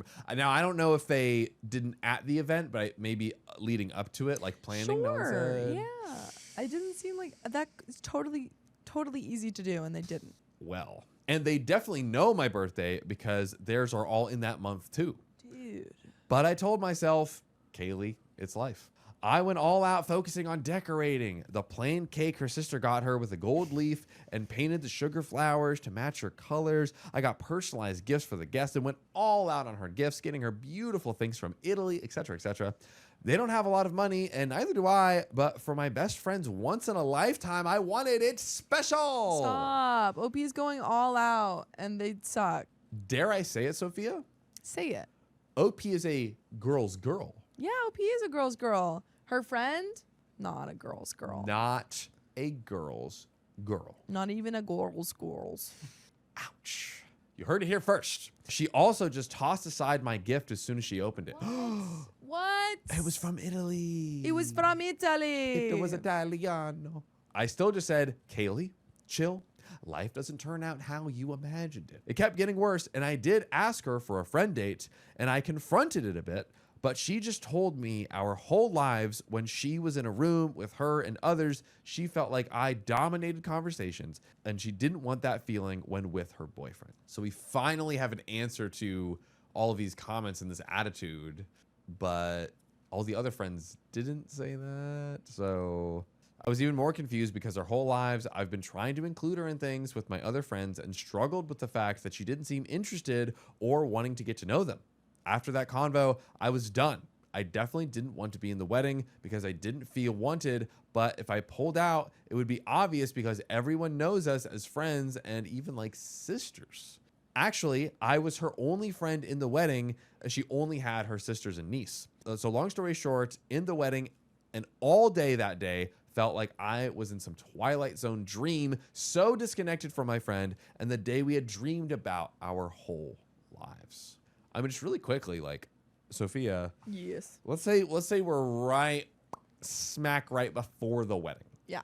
What would you do as a girl's girl yourself? Girl's girl. How would you handle the situation? Would you not attend the wedding, talk to her? What do we do? I would have had that conversation way earlier. Ooh. Like way earlier. OP is in this kind of frame of mind of like, I don't have to talk about it. If I don't talk about it, it will go away. Kaylee, don't talk about it. Don't do it. Bury your feelings. Bury it. And it's like, no, girl, if this is your best friend and you don't know why she's acting like this, talk to her about it and say like, hey, I feel like, there's a little bit of distance between us. And I never wanted you to feel like I like dominated a room, but I will actively try not to do that with you and your partner. Yeah. Yeah, like if you felt that way, I would have loved to have known so I could, as a friend, try to Include you more. include you more and just, try because I care about you. Yeah, But no, but no. you pushed me out. Well, let's see what else we got. So after the wedding, I decided to just distance myself and honestly thought that she wouldn't try to reach out anyways. She did surprise me, and after the honeymoon, she texted me saying thanks, but that was it. Thumbs up emoji. Let's hit her back with the K. K. K. Okay. The worst text anyone could ever K send. period. K. Ooh, whoa, that's Brutal. That's a special kind of evil right there. So over the rest of that year, I would hear small things going on in her life, like they had to take his young son in a few months after they got married due to his mom being unstable, but all seemed good, and she seemed happy from her Instagram posts, but I did wonder if she was okay. That's a lot of changes all at once. Once again, remember, she got engaged 3 months after officially starting dating. Crazy. Don't forget that part. It feels like none of her relationships are very stable. And she's actively destabilizing her friendship with OP. That is so true. The most stable, the Yeah. most long lasting. I also wonder if it was 3 months to engagement, how much time did they have before getting married? And before her becoming it seems like full custody stepmom, which wasn't Yeah. part of the plan because the mom was taking care of the kid. So true. Yeah. Ooh. That This is just a lot doesn't of feel change. like thought through at all. I would have to agree with that. That would be a lot to handle. Yeah. Well, then one day I go to work and a mutual friend of ours said to me, "Isn't it so exciting Layla is having twins?" Dude, she didn't tell you? That's not your friend anymore.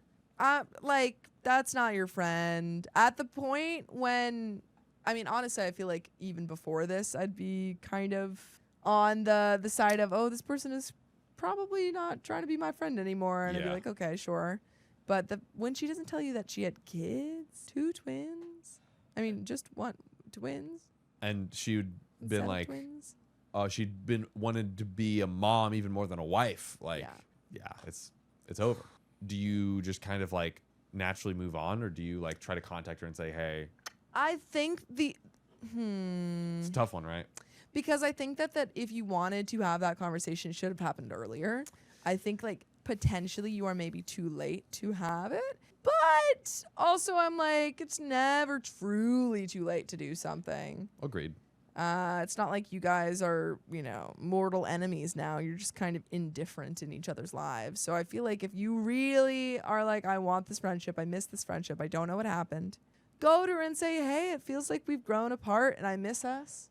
Can we go on friend date? Yeah, I think usually I'm always like, "Hey, just communicate." I think in this specific context, if things, I mean, people naturally drift apart, Yeah, life gets sometimes busy. that That is a happens. very natural human thing. Then that could be fine too. agree. But I think this is an either or maybe. I agree. Well, I had been on Instagram for a while, just taking a break, and I guess she announced it there, the twins. So no call or text. I just pretended I knew to save face, but was so hurt and felt like it was another nail in the coffin of our friendship. I chose not to reach out, but I figured I'd get invited to the baby shower and I could buy things for the babies and get to reconnect there. I was wrong. Another mutual came up to me later and said, "Man, I'm so bummed I had to miss Layla's baby shower this weekend, but have fun." That's so rough. That's so rough. Ah. Oh, that's happened to me before, where like a friend was like, "Hey, like, are you coming to this thing?" And I'm like, "I wasn't invited to that thing. So No, I'm No. not coming." no. Yeah, no. One time I was invited to a party, and 2 separate people texted me saying like, "Hey, like, you going to this party?" And I'm like, "Guys, stop texting me about this. Stop." You just say what party, and Yeah. then they get like, oh no. Yeah, I did. I go, right. I'm sorry, I don't know about any party. Now you have to feel bad. Ooh. Yeah. And you get to go back to the host and be like, why didn't you invite the queen? I know why it didn't invite me. You dare It's not fine. invite the queen? I know why. I have some words. He was an icky boy. Icky. Icky. But Me no like. it sucks, Opie. That's right. That's Sucks. right. I said, "We will have fun," but that was the final nail because I was not invited. But things don't have to be final. You could have a nearly unlimited vault of the greatest content known to man.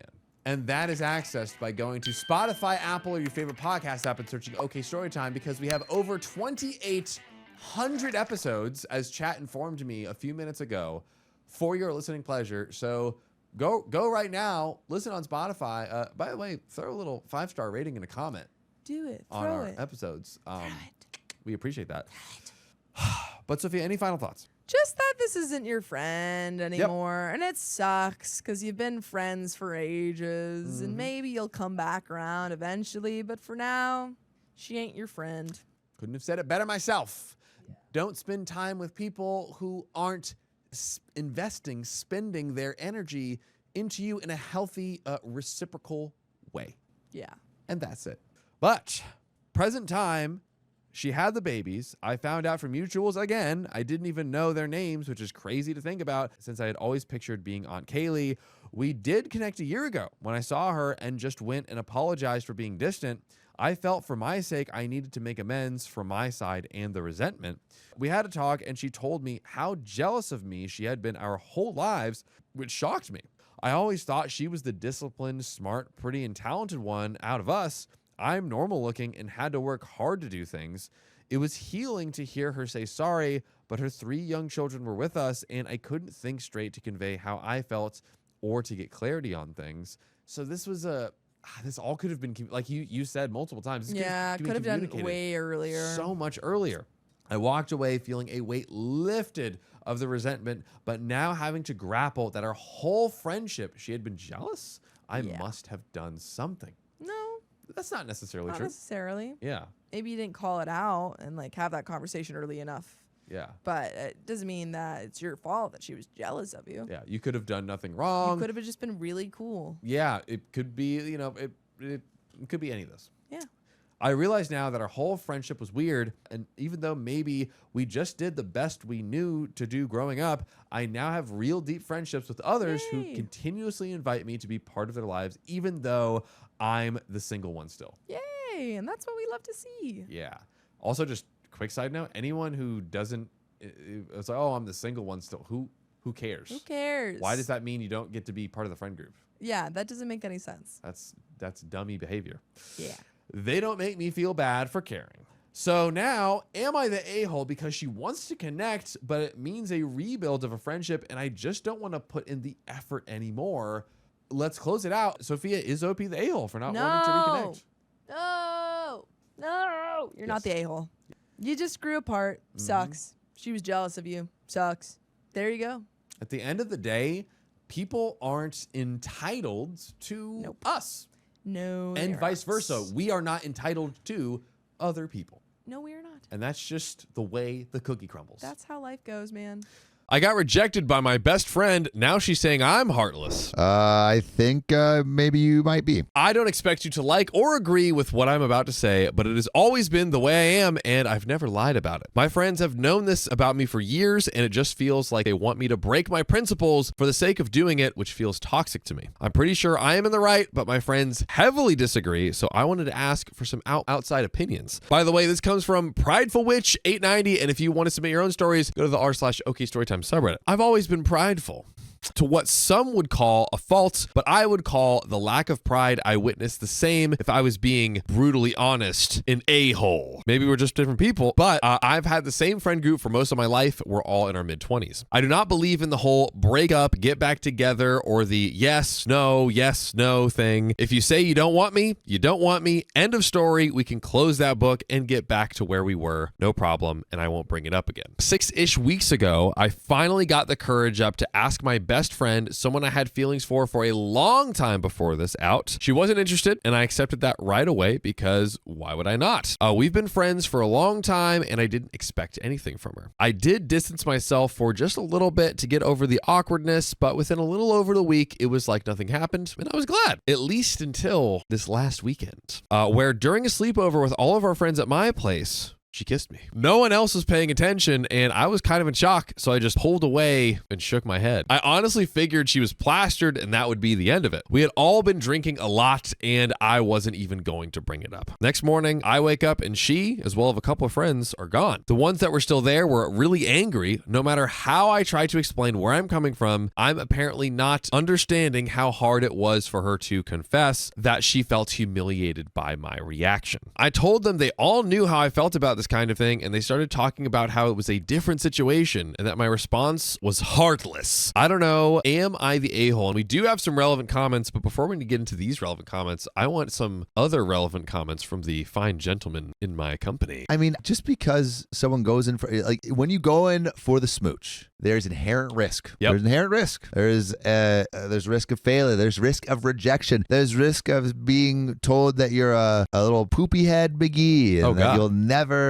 be someone that person would want to kiss. And that's what happens when you go in for the smooch. So I think you kind of have to be ready for that failure, that rejection. I feel like getting mad at and like, look, I get why you would be sad and mad. Yes. Because it sucks. Yeah. But like, we kind of don't have any right to be. Well, we've got some relevant comments. Ground Bacon Gear 10 says, not the a-hole. What the heck is wrong with your friends? Rejecting a kiss by pulling away and shaking the head is heartless now? Do they think you have to accept any approach by a woman? Assuming assuming the way you describe the situation is accurate. You didn't humiliate her. You just rejected her, which is totally fine. Dim Slug, we've got a comment from. On top of that, he thinks no one's seen, which means that she was the one who told everyone. She can be embarrassed about the rejection, but she humiliated herself. Right. Mute says, I'd be more worried about what she told everyone. Distinct Science 854 says, not the a-hole. What in the grade school shenanigans is this? She rejects you, then changes her mind and kisses you without saying anything? Weird. Opie responds, to be fair to her, I mentioned this in another comment. When we were young, we made out / messed around some when we would drink or smoke, but also we haven't done that since we were teenagers, so it's still unexpected for me. It's also why I didn't take it seriously at all. I thought she was just plastered and orny, that she thought that I was the same. Not a crime and not something that I even thought was worth bringing up, honestly. And we have an update. 4 days later, I promised a couple of people an update if there was one, other than me just losing almost all of my friends in one go, and to my surprise, there is. Though at the same time, I'm mostly posting this for me, shouting into a void because I feel slightly rock bottom right now, and my gut is telling me to quit my job, pack my crap, and leave the state. I want to leave half of this country, to be honest. Not even just my city or state, my God. Because life here is unsalvageable for me. I got family out west who'd let me stay for a while, and every second I consider it, it seems like a better idea. I also wanted to start by saying I would like to explain my position a little better, so just skip the next 2 paragraphs if you don't want to hear it. I tried to make your starting point easy to find, sorry if it didn't work, but I do want the chance to explain myself a little better. I was a wreck at writing the first one and looking back over it didn't give many details regarding the reasons or how I felt outside of avoiding the situations. I do not view myself as an epic legend or whatever else everyone was commenting on the last post. In fact, I do understand that to many, this is a pretty fatal flaw in my personality. I have accepted that for a lot of people. That opinion is one that cuts off the possibility of friendship. It sucks, but I also don't want to change myself or force myself into uncomfortable situations just because people don't like a part of me. I am very accepting of others' views on the situation and completely agree that my own can seem rigid. I don't blame people for disagreeing. I think plenty of people could have a wonderful relationship in that situation. I only ever brought it up because it matters in the story. However, I also know when it comes to relationships, it would not be fair to either party in a case like this. I know for a fact I would never fully know that I wasn't a backup option, or they aren't just saying yes because it's convenient now. I don't want those kind of thoughts in my head, and I don't want to constantly feel like I have to prove I'm worth it in a relationship. I have more pride, or maybe, as others have said, self-respect is better wording. It isn't meant as a gotcha or to punish the other person. It's because even if I still have romantic feelings, I genuinely don't think the relationship is a good idea anymore. Anyways, for the actual update. After almost a full week of radio silence, she replied to my text and asked if we could meet and talk. I asked where she wanted to meet, and she said, my place. I assume for privacy, which is cool. I know a lot of people were talking about her trying to set me up for crimes and stuff, but I'm not really worried about that from her. I don't think she would. She isn't vindictive. So when we got here, we just sat down. I pretty much told her that I was so confused about everything that I didn't even know what to make of all that had happened. And I asked her to tell me what happened from her point of view. There were 2 differences between her version and my version that I picked up on, which may well have been accurate. I was plastered, and they aren't huge differences, but at the same time, I can see how it would be embarrassing. She claims that after I pulled away, I made a face like I was grossed out. Afterwards, she said I shifted to be leaning away from her for the rest of the movie, and it just made it worse. I don't remember either of those moves, but again, I was wasted. So he made the like disgusted face going away, and then he said he was kind of like leaning away from her during the movie. I mean, legendary game, man. Classic. Sorry, I did my lean. The lean away just makes him crazy, you know? Yeah. That's what the legend does. The epic legend. The epic legend. No, I mean, I don't know. I feel like he's just trying to be like, I don't want to kiss you.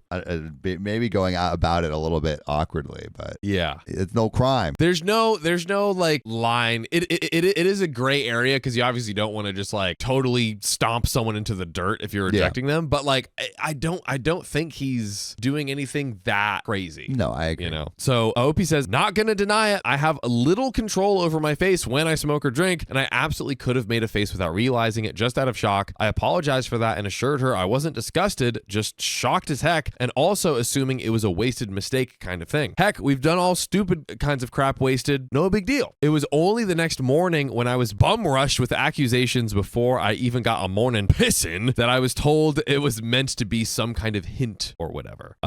She did look really embarrassed at that point and told me that she hadn't thought about it that way and just thought it would be more simple than everything else. I decided, against my better judgment, to to ask the question everyone here told me to ask. Why did she actually reject me at first, and what caused her to change her mind? That's when things got really uncomfortable. I could tell that she didn't want to tell me, but eventually she did. Apparently, her parents are more bigoted than she or anyone else led me to believe. So, in her own words, telling them we were in a relationship, quote unquote, wouldn't be worth it since I came out. I am non-binary, and she said they haven't liked me since then, but stay civil for her sake, meaning that they would just trash talk me whenever I left, which is really frustrating and embarrassing considering all I've done for that effing family over the years. She was scared that dating would push them too far and they'd cut her off from their lives. She said that she'd hope that maybe we could try dating on the down low, and if things got serious enough that she could tell their parents. I pretty much just told her I had a lot to think about and asked her if I could have some time. She agreed and left, and I don't know if I'm more furious or embarrassed or hurt. Why didn't she tell me before now they were saying that kind of crap about me? What kind of friend does that? I'm not saying that she had to cut them off or stop seeing them. I totally understand weird dynamics with parents, but believe me, maybe tell me that they have an open disgust and hatred for my existence before I decided to keep helping them with household chores and treat them like I would family. I mean, I grew up with these people, for God's sakes. I thought of her mother as a better one to me than my own. Not a high bar, but she was doing cartwheels 50 feet over it in my eyes. I am so sick to my stomach with grief. I'm pretty sure we aren't going to be able to be friends anymore, and it just hurts. I grew up with her. She's the first person other than my dad I came out to, and I never ever thought that there would be anything she would do that I couldn't forgive her for, but making a fool out of me for years, then suggesting we date quietly so her family doesn't have to know she's with the local freak show, just feels way too far. Yeah, this is rough. This is rough. I want to forgive her, but she's not even sorry. She didn't even apologize for anything. I want to see her reasons. I want to give her the benefit of doubt, but it just hurts.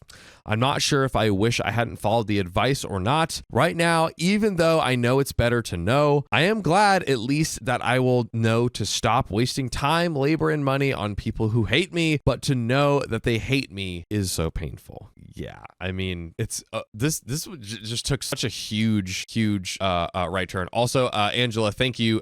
They, not she. Sorry, I slipped up on there. I was referencing the person kissing OP and got confused. But yeah, this is OP is just really going through it.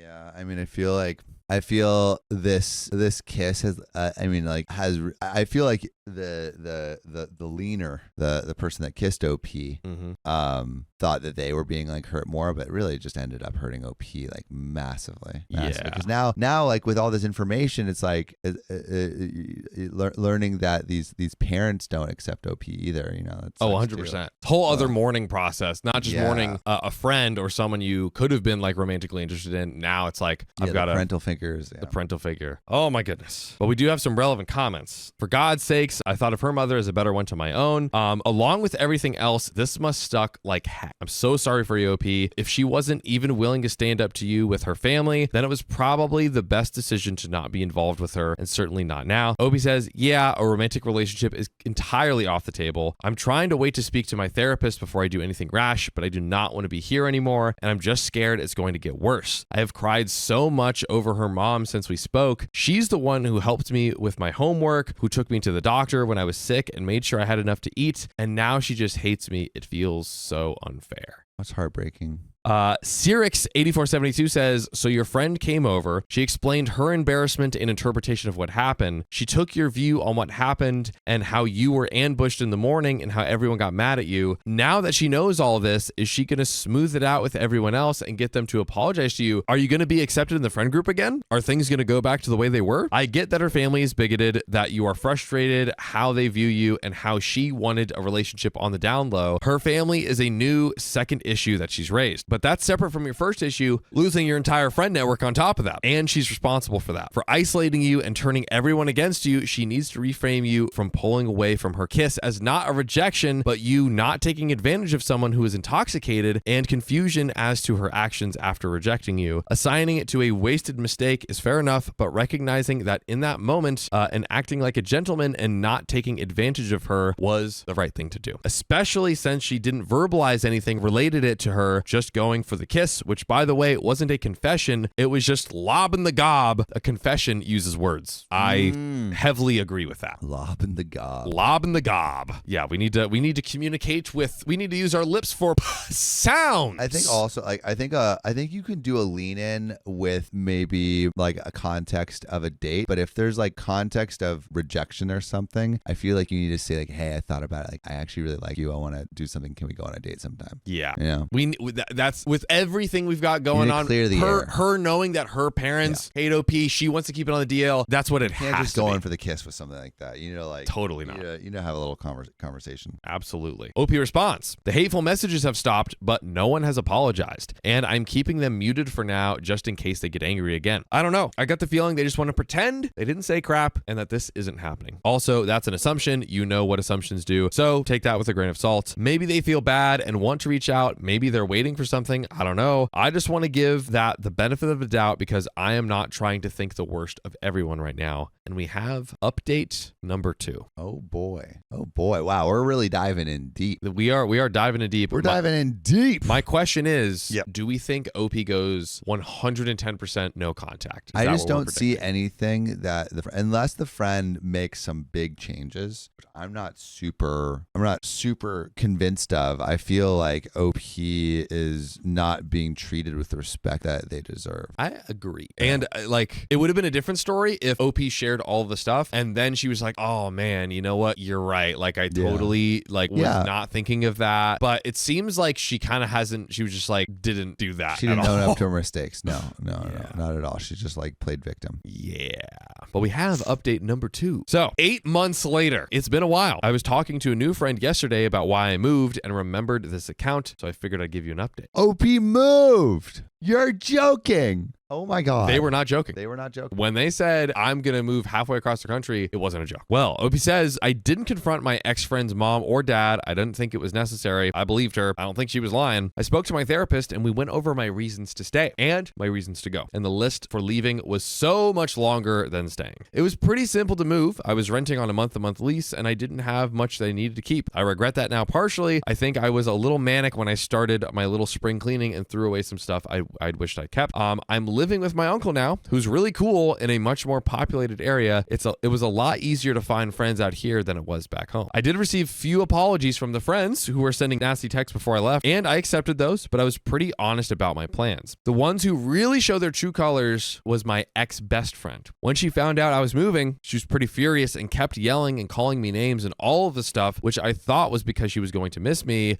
Nope. Ended up asking what her parents were supposed to do now since I was the one who took care of their garden for the most part. Nope. Ended up asking what her parents were supposed to do now since I was the one who took care of their gardens for the most part. Asked how selfish I could be and if I wanted them to break a hip just because they didn't like that I wear skirts now. She didn't outright call me a slur, but there were a lot of little digs in that last talk that made me keep waiting for it. I don't think she's a bigoted a-hole. I think she was mad and knew that would hurt my feelings, so she dug deep. By the way, if you want to dig deep into healing, search Spotify, Apple, and iHeart for the OK Storytime podcast and listen to over 2,000 episodes of healing stories and stories that'll just like help you live a better life and put a smile on your face while you're listening. That's what we love to do. So anyways, I've had her and most of the people back home blocked for a while and it doesn't bother me much. I'm doing well. I had a birthday party recently. Side note, I will never ever get over being able to wake up and decide to go to the beach and just drive there. This is such a luxury to me and I hope it never gets old. My uncle is a quiet guy. I like spending time with him and his wife. They never make me feel like a freak and I'm so glad to call them my family. Dude, shout out to the uncle for actually being the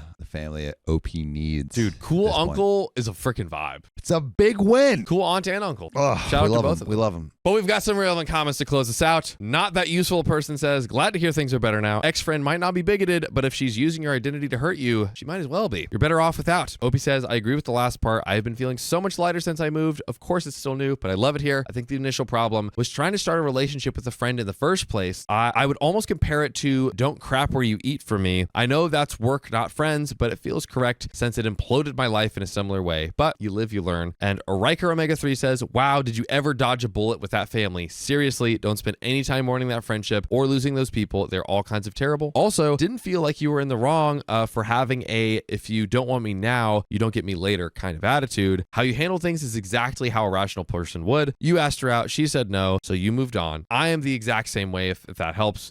If you don't want me now and you reject me when I ask you out, that's it. I'm never going to change my mind, and I won't wait for you to figure things out with another dude. I won't be your backup plan, and I dang for sure wouldn't be your side piece or hidden boyfriend like your ex-friend wanted you. Good for you for having clear boundaries in life. And that's it. I love when we got a little story of someone choosing a better life for themselves. Yes. Opie said, Opie literally was like, I'm going to move across the country. And then did it. And like living it up. Yeah. Dare I say, OP is an epic legend. My girlfriend started acting suspicious after I invited my friend to our home. Oh, is there something going on with a friend? Well, I've been living with my girlfriend for over 2 years now, and we've dated for about 6 years since we met in college. We've both been out of college for roughly 2 years now, and one of my friends who moved out of the country announced he was coming back to our country for a visit, and I offered for him to stay. Girlfriend has never met friend. We will refer to him as Larry. However, Larry and I had Skype, and my girlfriend was often around and got to know Larry through me. By the way, this comes from Orange Soda Can. And if you want to submit your own stories, you can go to the r/OKStorytime subreddit. So anyways, we were all excited. Fast forward. Larry arrives.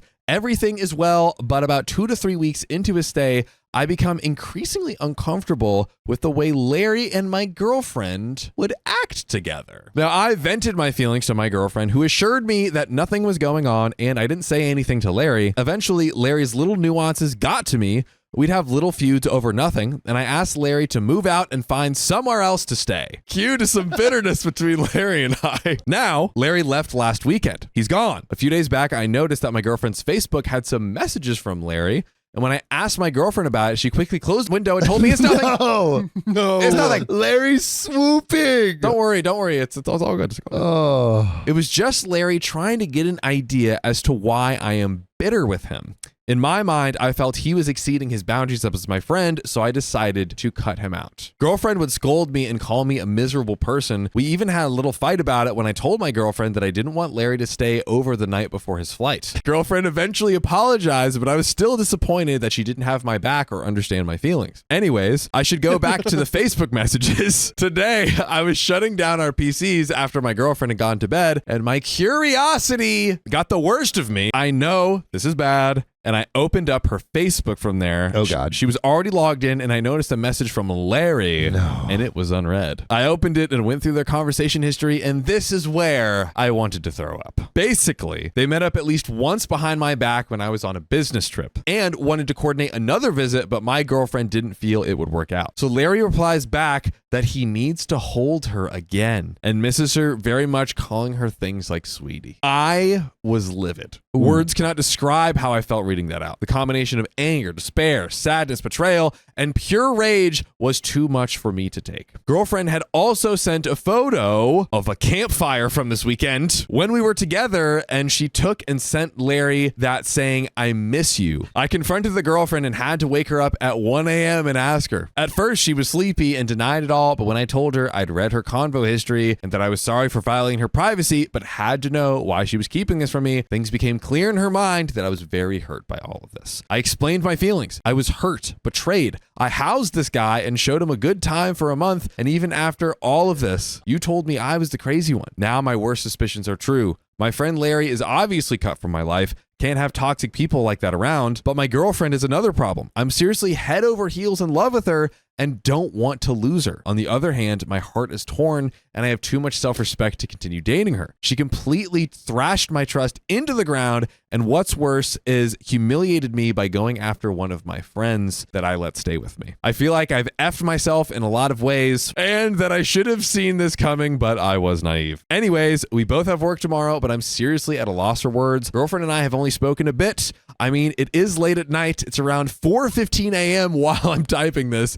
I've gotten zero sleep tonight, even after driving around and bawling my eyes out in an empty parking lot. Oh, I know this isn't easy to hear, and I admit I'm being immature, but dang, I thought we were stronger than this. I guess the lesson has been learned. Regardless, I'm at a loss for words. I feel like us breaking up is inevitable, and it makes things so complicated seeing as I just bought this house about 10 months ago and we shared a dog. She's even driving a car that I gave her. I know splitting things up won't be easy, and to be honest, I don't want her to go, but like I said, my brain is telling me this is what we need, yet my heart feels otherwise. And ladies and gentlemen, we have an update. Been almost 20 days since this all went down. I've had a lot of time to myself, and my job keeps me on the road, so I've had a few business trips in the meantime to keep me distracted. I'm so far enjoying my new lifestyle that I'm trying to build for myself. There's a lot of free time I have, and I'm enjoying having full control over my schedule, tasks, and things I do day to day. Being able to plan just for myself is alleviating, and I'm starting to look back and see all the flaws that were present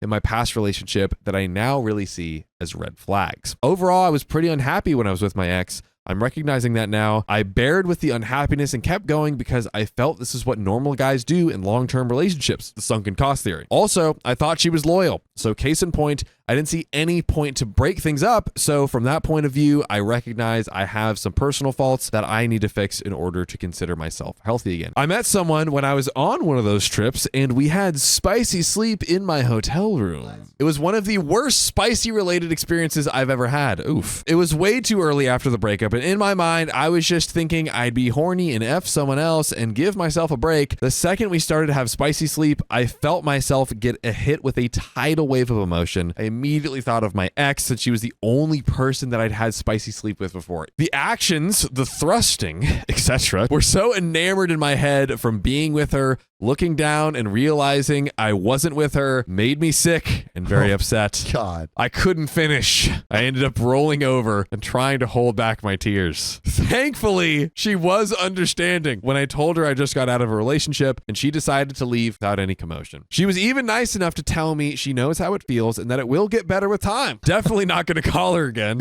I regret even putting myself in that scenario, but granted, I learned something about myself afterwards. So there you go. My ex didn't really have any of her own friends. This should have been another red flag. She was constantly around my friends, and being honest, I didn't really mind. But now that I see how broken that is for a person to lack any best friend or group of people they saw before we got together and continue to be together, my friends have always been there for me, even the ones I knew before my ex. Granted, she's now on her own. I have no idea who she's talking to about this whole scenario aside from her immediate family, and I don't really care. I've had the talk with a few of my mutual friends that me and Larry had. Everyone is pretty much shocked, but they also told me that they had a feeling something was going on, but Larry would lie to them when they'd ask about it. Larry has since tried to reach out to some of them and try to rectify the situation, but they've already heard the story from me first, so most of them have cut Larry out of their lives. But to be honest, I'm not very close with these people and don't plan on growing to be more close with them in the future.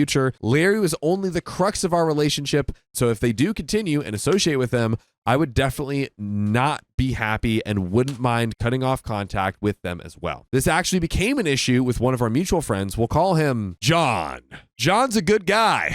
We have similar interests, and he was around a lot of the time that Larry was. John was over at my house this past weekend, and since we picked up his new car near a dealership close to my place, he lives 1.5 hours away. So John and I were shooting the crap, and it's kind of inevitable for us to talk about what happened with me. He did bring up how he had talked to Larry and how Larry is still lying to him. This kind of irked me. I told John I didn't care about Larry and that if he's going to continue to associate with Larry, then I can't see us continuing to be friends. Ooh. Pick a side, John. Ultimatum. Pick a side. What's John gonna say, ladies and gentlemen? John was obviously a little upset by this, saying that he just can't process what happened and wants to give Larry a chance to explain himself. I told him that's fine. But again, it's like he's condoning these actions, and if he wants to get burned in the future, that's his own decisions. Ooh. I just don't want Larry around me in any shape or form, and if John wants to be around me, he needs to understand that. It's not like Larry broke my car and refuses to pay. The guy freaking stabbed me in the back.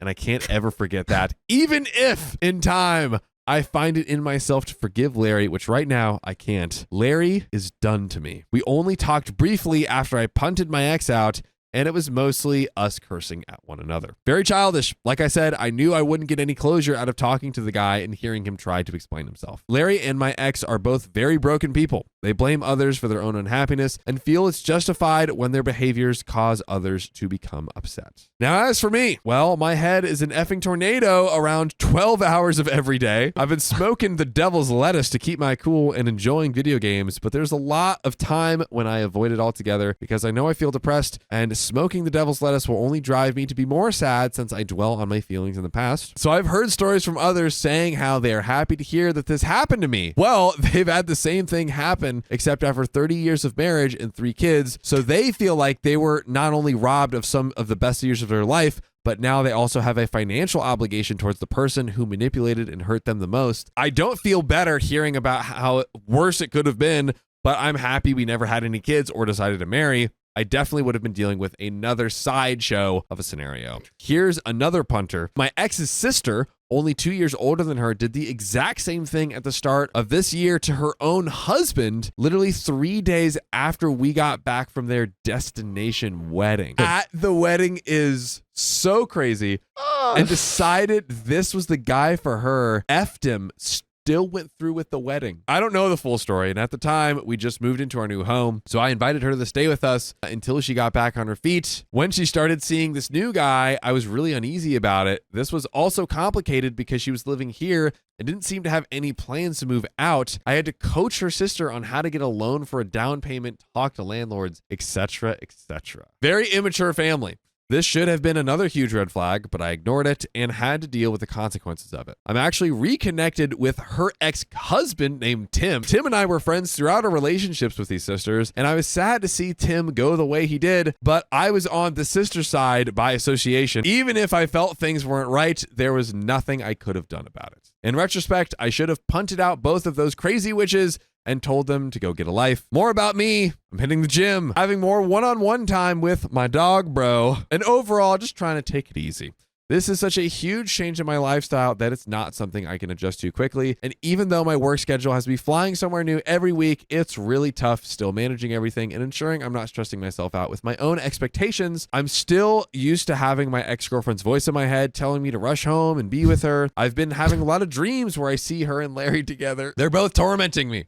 I've had dreams where I unalive Larry, crush his skull with the hammer, and run over his head with a truck. I feel bad about those dreams. Oh my God. Because even though I want revenge, I don't like causing pain to other human beings. It's not like I can't hurt him, but I've hurt others in the past, sports, and I never took pleasure in that, even though my teammates did at times. So it's just not in me, although I'd love to visit him in his home country and kidnap him and cue some torture, and these are just weird things I say to myself. You're saying it to us to keep myself from going here. insane. I still feel a lot of pain and guilt about what happened, and I shouldn't have to. This is a process, I know. I will always go back and read the original thread I started when I'm feeling weak and want to text/call the ex. Yeah, definitely don't do that. I've held strong on the no contact, but a few times I did message her. Once when I found a receipt from a couple's massage when I was out of town. On another occasion, I just wanted to let her know that I found another piece of evidence. Really, there was no point to this. I was just in pain and feeling weak. She lied through her teeth about everything, told me how she wanted me back and how she wants to unalive herself. Oh my goodness. It felt kind of good hearing all that. Oh my God. But still, it's a twisted feeling, and I know I shouldn't be talking to her. Just some therapy, my boy. Just a good old-fashioned therapist. She is toxic.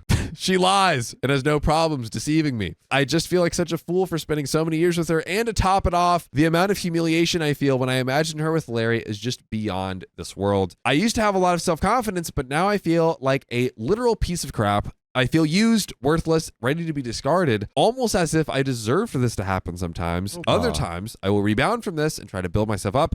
The best times I feel is when I'm in the gym or running outside. Thinking about the two of them has fueled a few good sets for me, and I hope to continue taking advantage of this hate for a bit longer. Again, therapy. That's the end of the story. My friend's husband pretended to be her to ask me to be their third?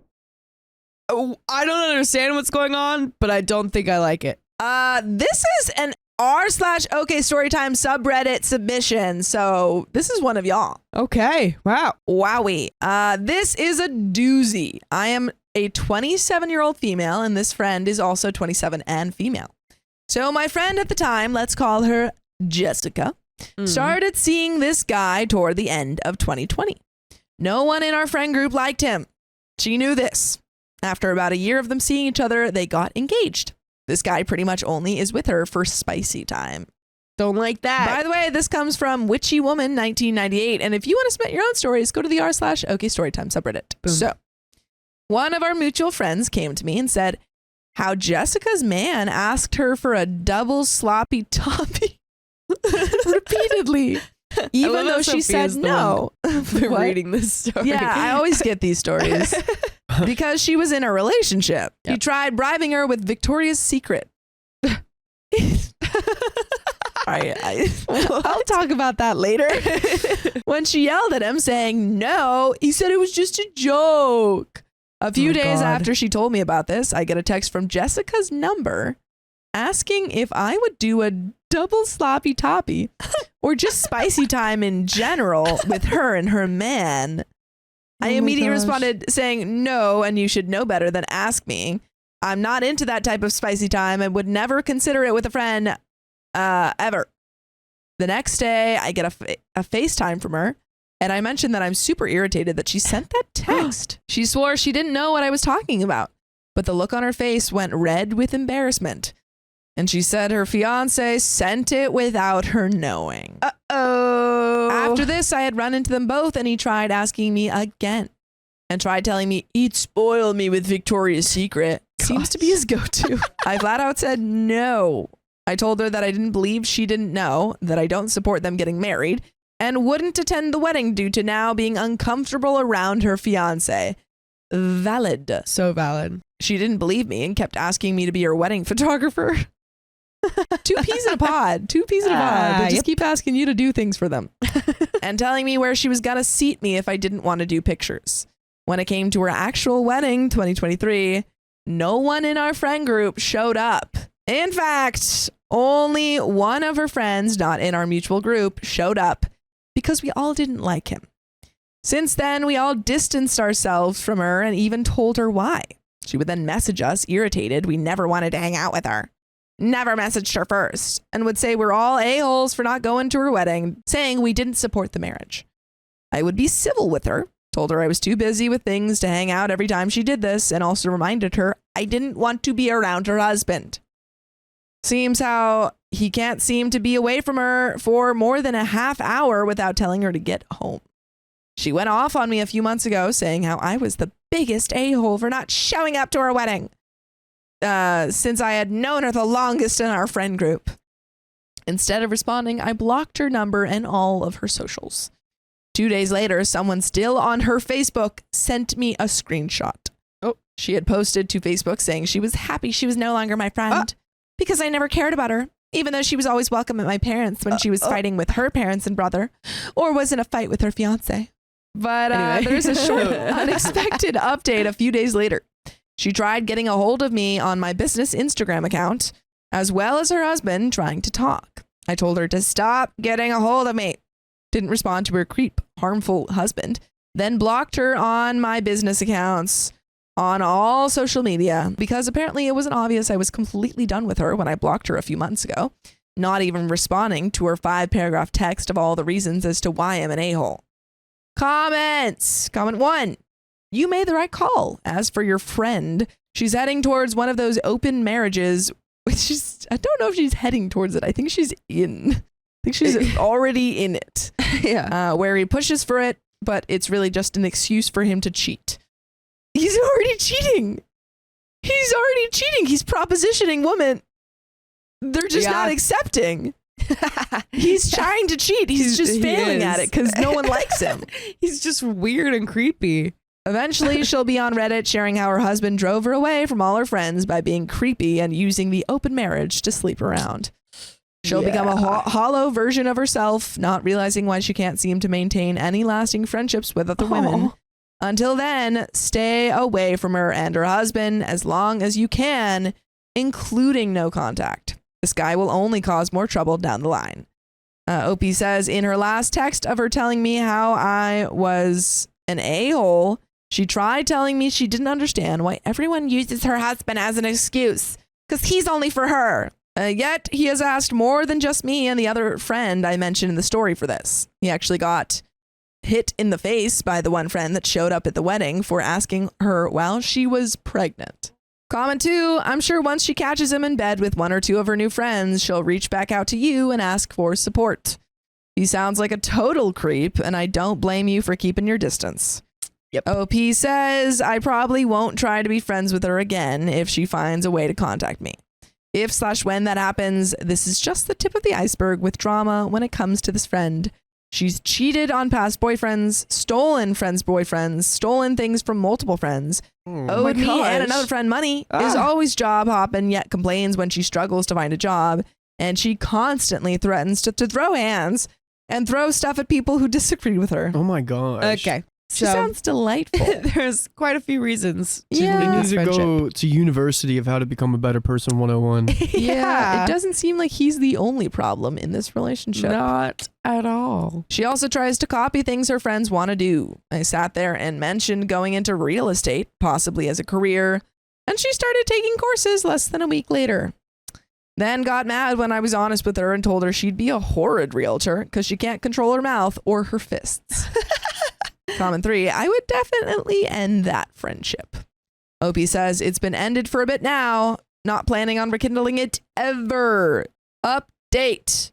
My ex-boyfriend left me just to end up with his sister's pregnant best friend less than a week later. Whoa. This is a whole nother story. This is a whole nother story. What? This is my second post in here. My ex-friend from my last post, title is along the lines of, am I the a-hole for not going to my friend's wedding after her husband wanted spicy time with both of us? Set me up with a guy, let's call him Chris. She considered to be like a brother back in 2020. Anyone this woman considers to be a very close friend cannot be great. Yep. I, 22 at the time, don't really date. Guys don't really seem attracted to me. I'm a bigger woman with HEDS, PCOS, POTS, among other issues. What guys seem interested only seems to be interested to get me in the bedroom. So I Aw. rarely get to the relationship basis. Oh. Chris, 23 at the time, had a child from a previous marriage, and my ex-friend thought he was looking for someone to settle down with after the stuff he went through with his ex. She was violent. Oh no. I was iffy due to the last guys I tried dating with kids leading me on just to ghost me after a few weeks, but I finally caved and had her tell him to message me. We talked and hung out for a few weeks to a month. He said he wasn't sure if he wanted a relationship, but was hoping he would be soon. I told him there was no rush because I'd rather be sure than him lead me on. About a week after he told me that, he asked me to be his girlfriend, and I asked him if he was sure. Being it wasn't long after, he said he wasn't sure if he was ready for one. He told me he was 110% sure he was ready. So I said yes. Oh, I don't think he is Okay. ready. I don't think so either. About a week into us dating, he decides he wants me to meet his family. A week? Red flags, red flags. week? A week into Oh it. man. Wait, what? Into talking? Into like No, just they dating. just started dating. That's Yeah. a red flag. Really? I think in this relationship, I think Oh, okay, he's, okay. I Yeah, think yeah, he's like Okay, pushing it. good.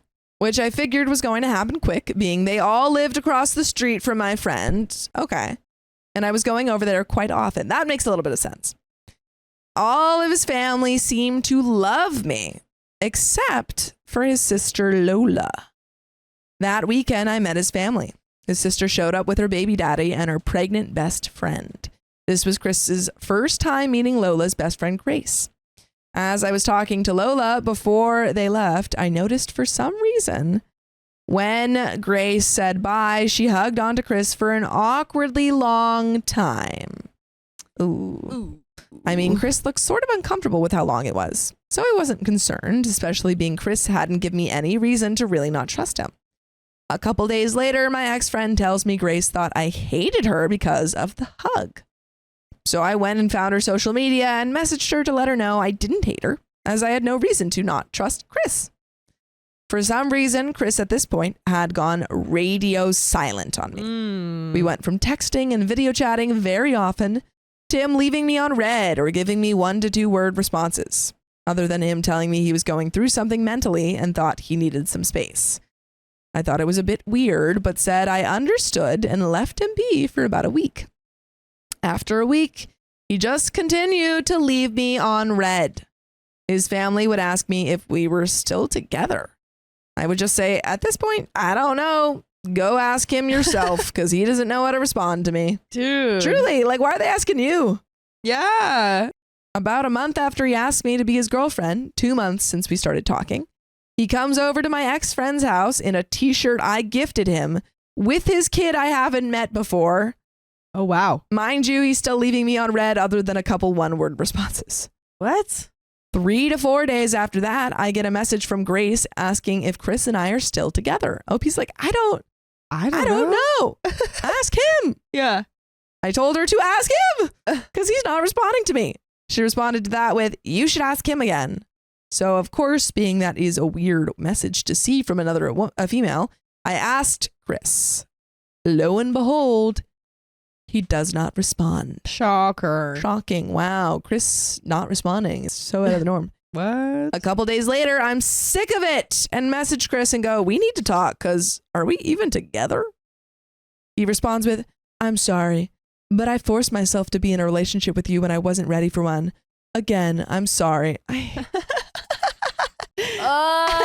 So that's a hate no. this. Got it. I hate this. It's so frustrating when people who aren't ready for a relationship are like, I'm gonna do it anyway. I'm like like, when they sure. know, not just like, oh, like I didn't realize. Like they know they're You not know. ready because he said he wasn't ready, and then a week later it was like, oh, do you want to be my girlfriend? He's like, sure.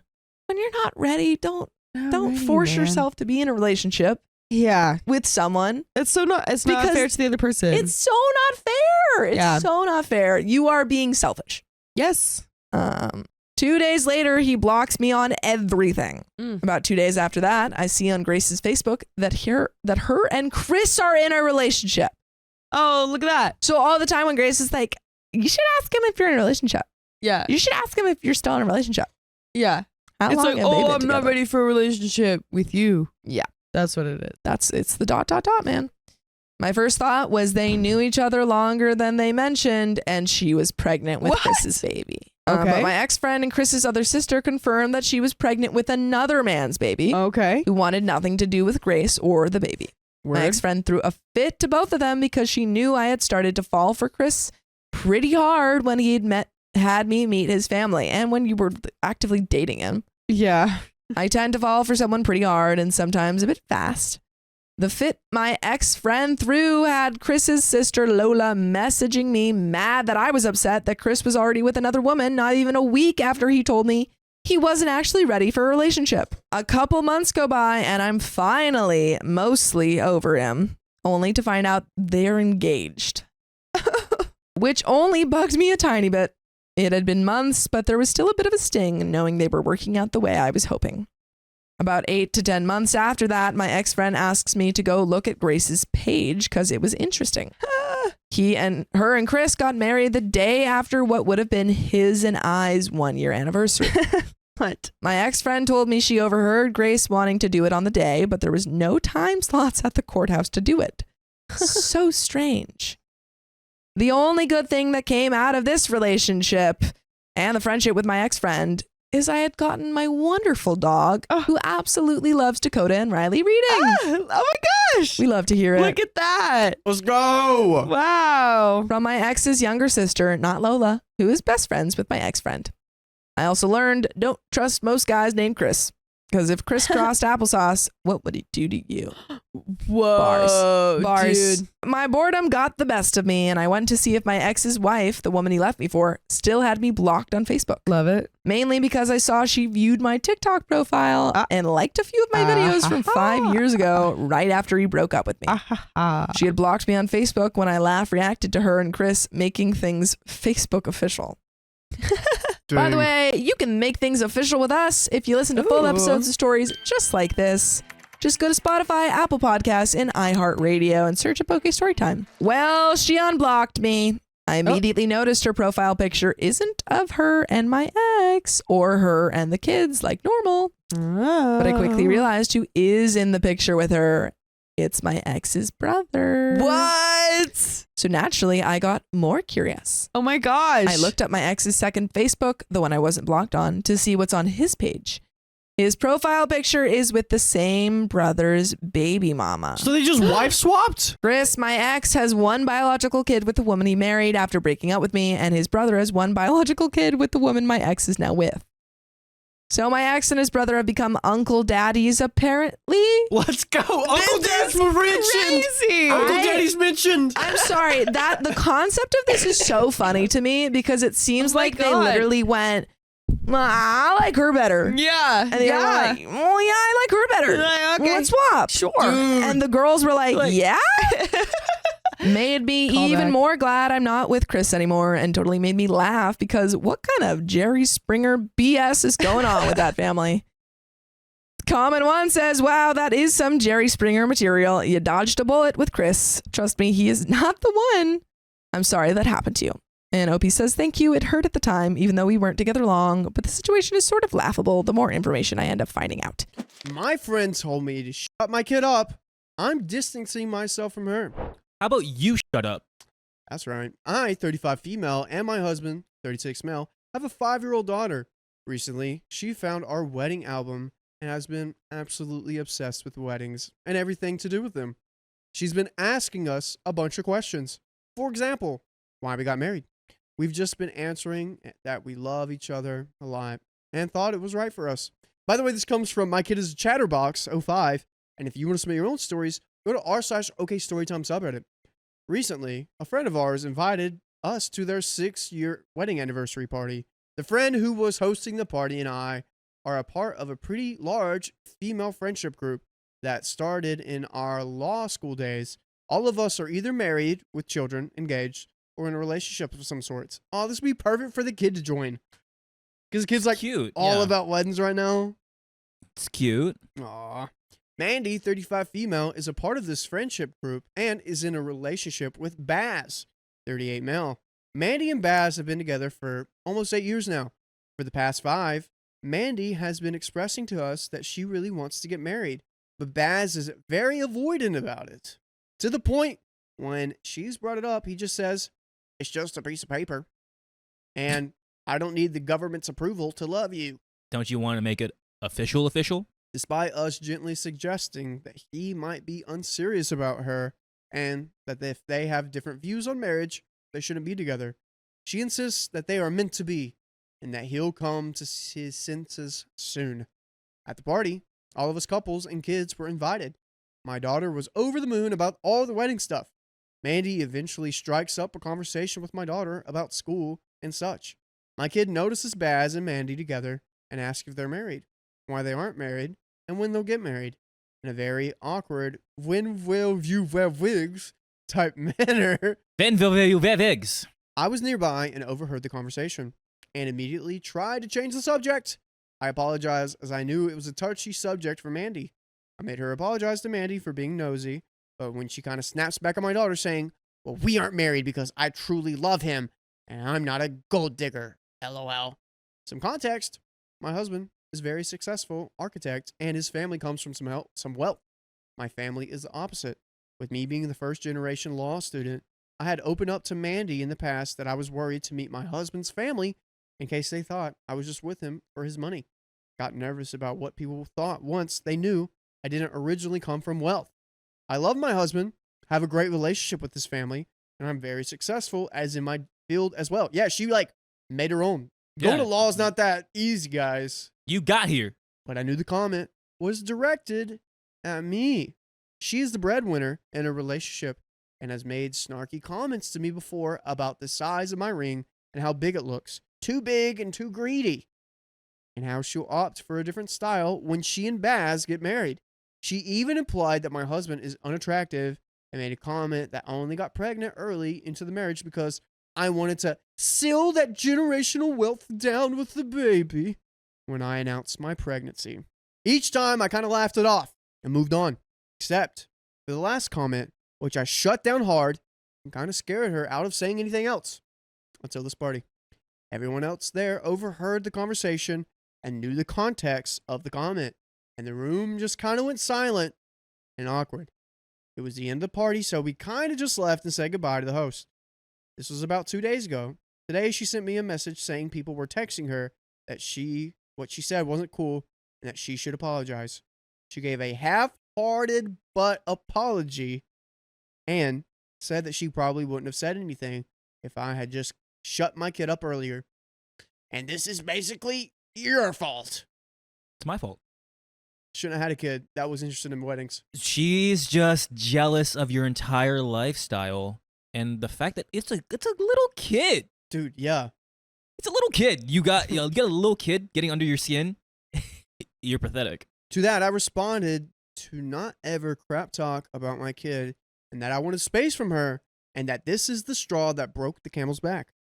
As it was said to my daughter, I told the other friends about the text and thankfully they backed me up and told her she was being a witch. I think they were riding her so hard because a lot of the friend group were also first-generational students with equally successful partners. She sent a follow-up apology that was slightly more sincere and has asked me to get people off her back. My husband is equally as mad, but said to maybe cut her a little slack because she is in such a crap place in her relationship and she is just projecting out of fear. The comment really hurt my feelings, but I knew that she was in a tough place with Baz, and I probably could have controlled my daughter a little earlier. So am I the a-hole? No.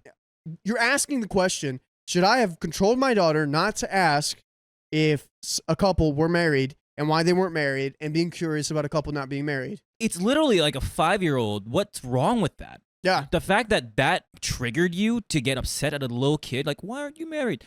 What? Is she the a-hole? No. Opie's not the a-hole. The one thing I was going to say is I don't like what the husband said, like, oh, cut her some slack. No. That doesn't give an excuse for her to be, bashing you, calling out your kid. Maybe cut some slack. I don't think that's bad because sorry that your relationship sucks. Maybe you should fix that. Yeah, she's just coming from a bad place. She's just jealous. You got it good, Opie. Update. I originally wasn't going to update on the situation because I was honestly just going to ghost Mandy for a while and just forget about the whole thing. But I read some of the comments and decided to talk to my daughter. My husband and I sat her down and talked to her about there are many types of relationships because there are many types of people. We told her some people want to get married, some don't, and that's okay. And how getting married isn't just about a wedding. It's a big commitment to another person. We also said that people have long and happy relationships without getting married and that isn't something to look down on people for. We said that it's ultimately her choice to decide if she ever wants to get married in the future, and we would support her no matter what. We then explained that being curious and asking questions is a good thing, but marriage and weddings can be very personal for a lot of people, and if they don't want to talk about it, to respect that. She seemed to understand and still loves weddings and looks at my husband's and I weddings album often, but thankfully chilled out a little bit. I was still a bit confused on what to do about Mandy, as I had some mixed opinions in the comments. I get a few that stuck with me asking why we are even friends and if she even likes me. I didn't want to confess the issue again, but in the past few days, I found out I'm pregnant with a second kid. Congrats. After the initial joy with my husband subsided a little, I got sad thinking about this drama and thinking about how I only wanted people around me who wholeheartedly supported me. I ended up sending a message to Mandy asking to meet me up for coffee. When I met her, I told her what we had been friends for a long time, but her past comments about me hurt. I apologized for my daughter at the party, but that didn't make her comment okay. I also apologize if I ever came off to her as being judgmental on or unapproving of her relationship with Baz, that I only wanted her to be happy. And if she is, I completely support her. I then told her about the pregnancy and said that if she didn't like me, that was her prerogative, but I only wanted people around me that support me in this period of life. She took it in and actually apologized for her comments and admitted that they were mean-spirited.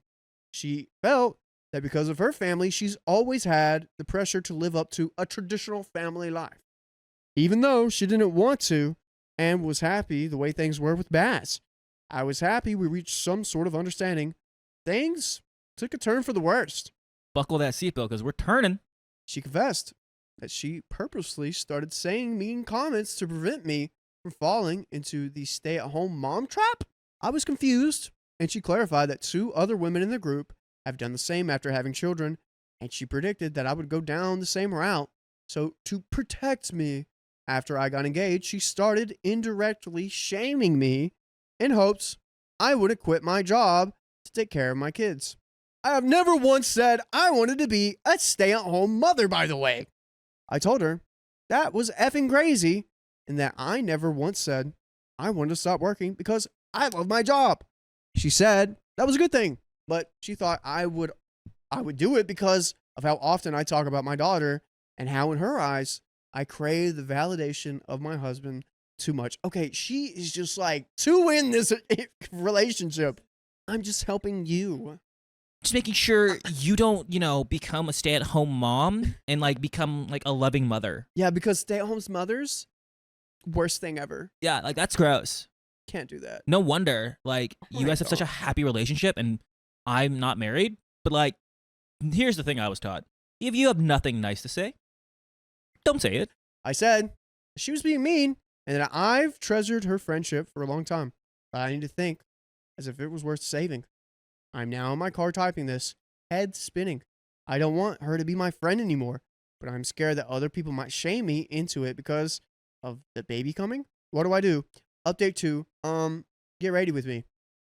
If people don't take your side, just be like, look, just share this post. Just share this post. But like your friend group seems very logical. And I would also talk to your friend group like, hey, she said this stuff about you and she didn't like it. So very simple. I think you just tell her, hey, this toxic mindset's got to stop or I'm cutting you off.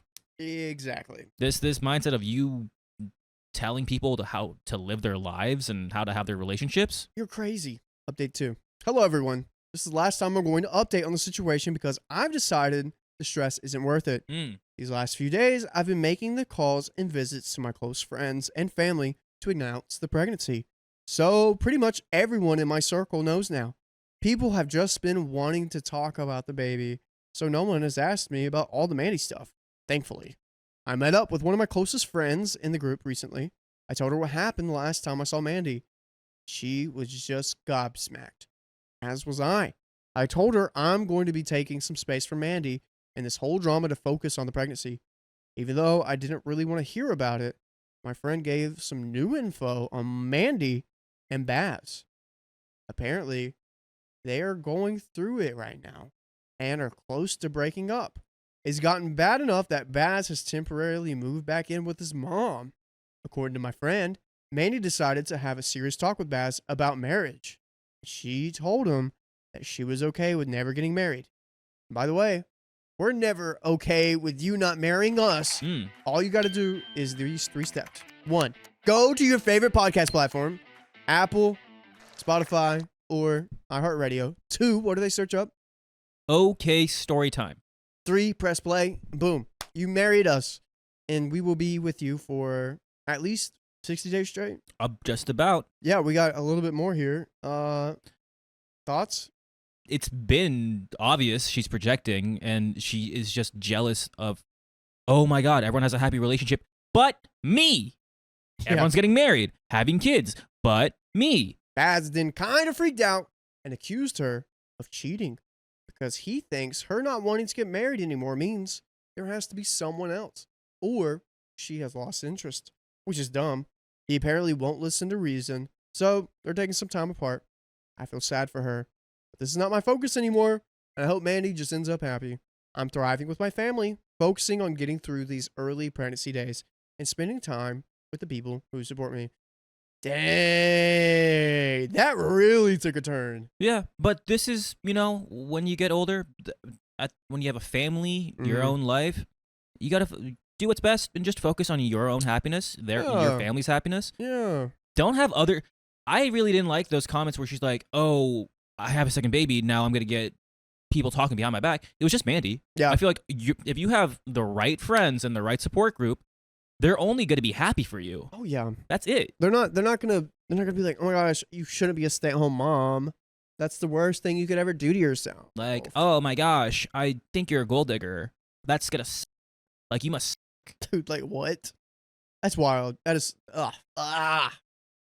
My boyfriend's best friend crossed boundaries and I won't tolerate it. I will not tolerate this act of aggression. This story happened in 2022. My 21 female boyfriend's 23 male mom, Camille, 38 female, got married in June 2022. It was a beautiful day and we were all so excited for this day, as was I because I tried my best to help her with anything possible. By the way, this comes from Ashley JTPSV, and if you want to submit your own stories, go to r/OK Storytime subreddit. His mom is amazing. I did not grow up with a mom, so she was truly like a mother to me. When I got punted out of my dad's house at 18, she took me in and helped me get up back on my feet. She supports me to this day. The wedding was beautiful. My boyfriend Isaac walked her down the aisle, and it was the most beautiful moment. But I wasn't the only one who thought so. My boyfriend Isaac invited 4 of his closest friends to the wedding. Mike, 25 male, Jennifer, 21 female, Liam, 22 male, and Ashley, 22 female. I've met these friends from the very beginning of me and Isaac's relationship. I love them. My boyfriend is very family and friend oriented, and I could see why these people were close to him,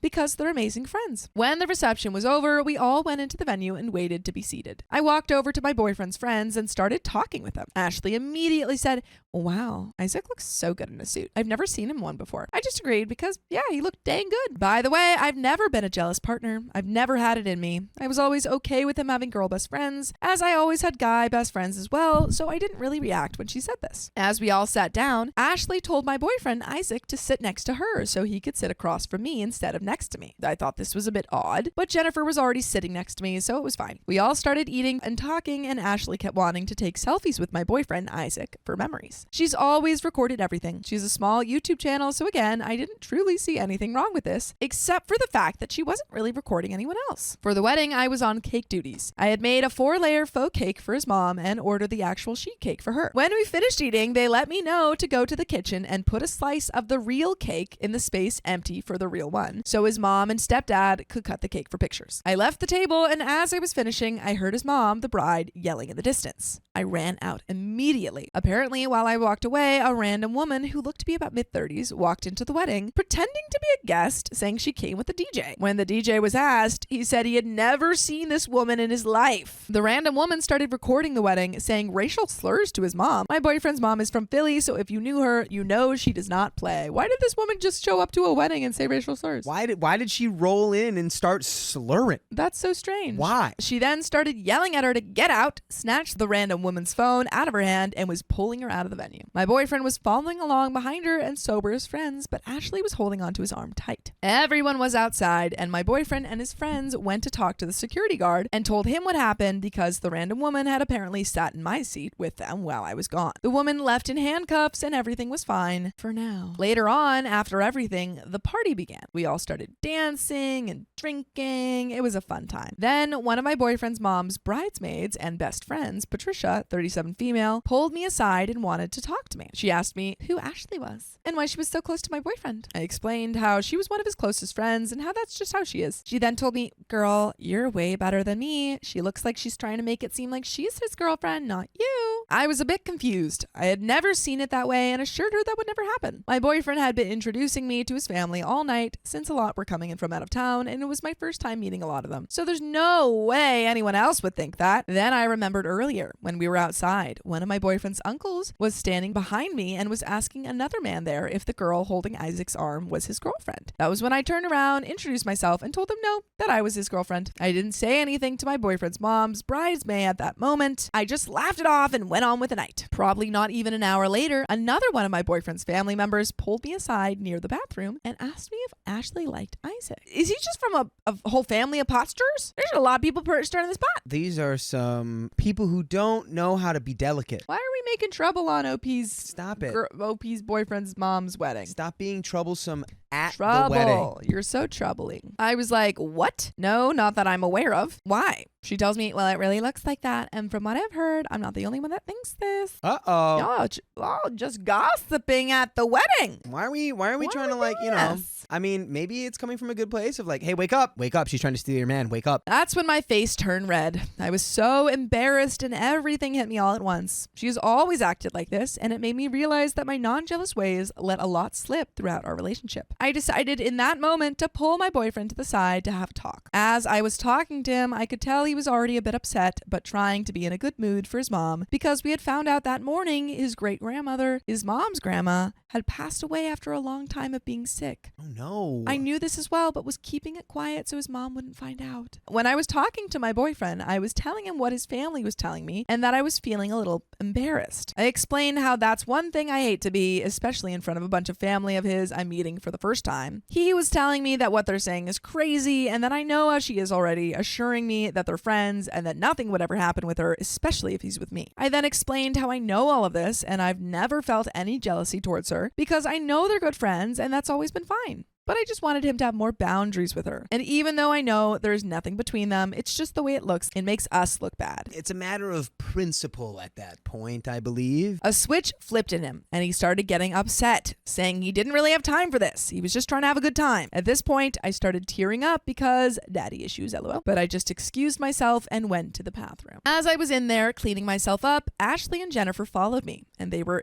asking me what was wrong. I turned around and explained the situation. Ashley looked at me and laughed. She started acting very clueless and said how she just loves Isaac and his family a lot. So of course she wants to seem closer to him in front of his family than me. Wait, so she just admitted it. Oh, so she was just like, yeah, that's totally normal. She's like, yeah, I want his family to like me more than you. But Yikes. Is that weird? I was baffled. I told her that was exactly the problem. The only reason I hadn't been by my boyfriend's side the whole time was because I was helping his mom out during the wedding, from decorating to helping her with her dress and being in charge of the cake, which obviously I was more than happy to do. After that, that's when Ashley said, well, I didn't do anything wrong. And Jennifer turned to her and said, well, you're very friendly. You can be too much sometimes. And yeah, there's never been a problem before because we all know how you are. But to act like this in front of Isaac's family is very inappropriate, especially in front of everyone like you have the right to. Dang, Jennifer. Oh, snap. Dang, Jennifer. Jennifer just snapped. Thank goodness Jennifer was in the bathroom. She's got your back, Opie. Yeah. That's when Ashley gaped and said,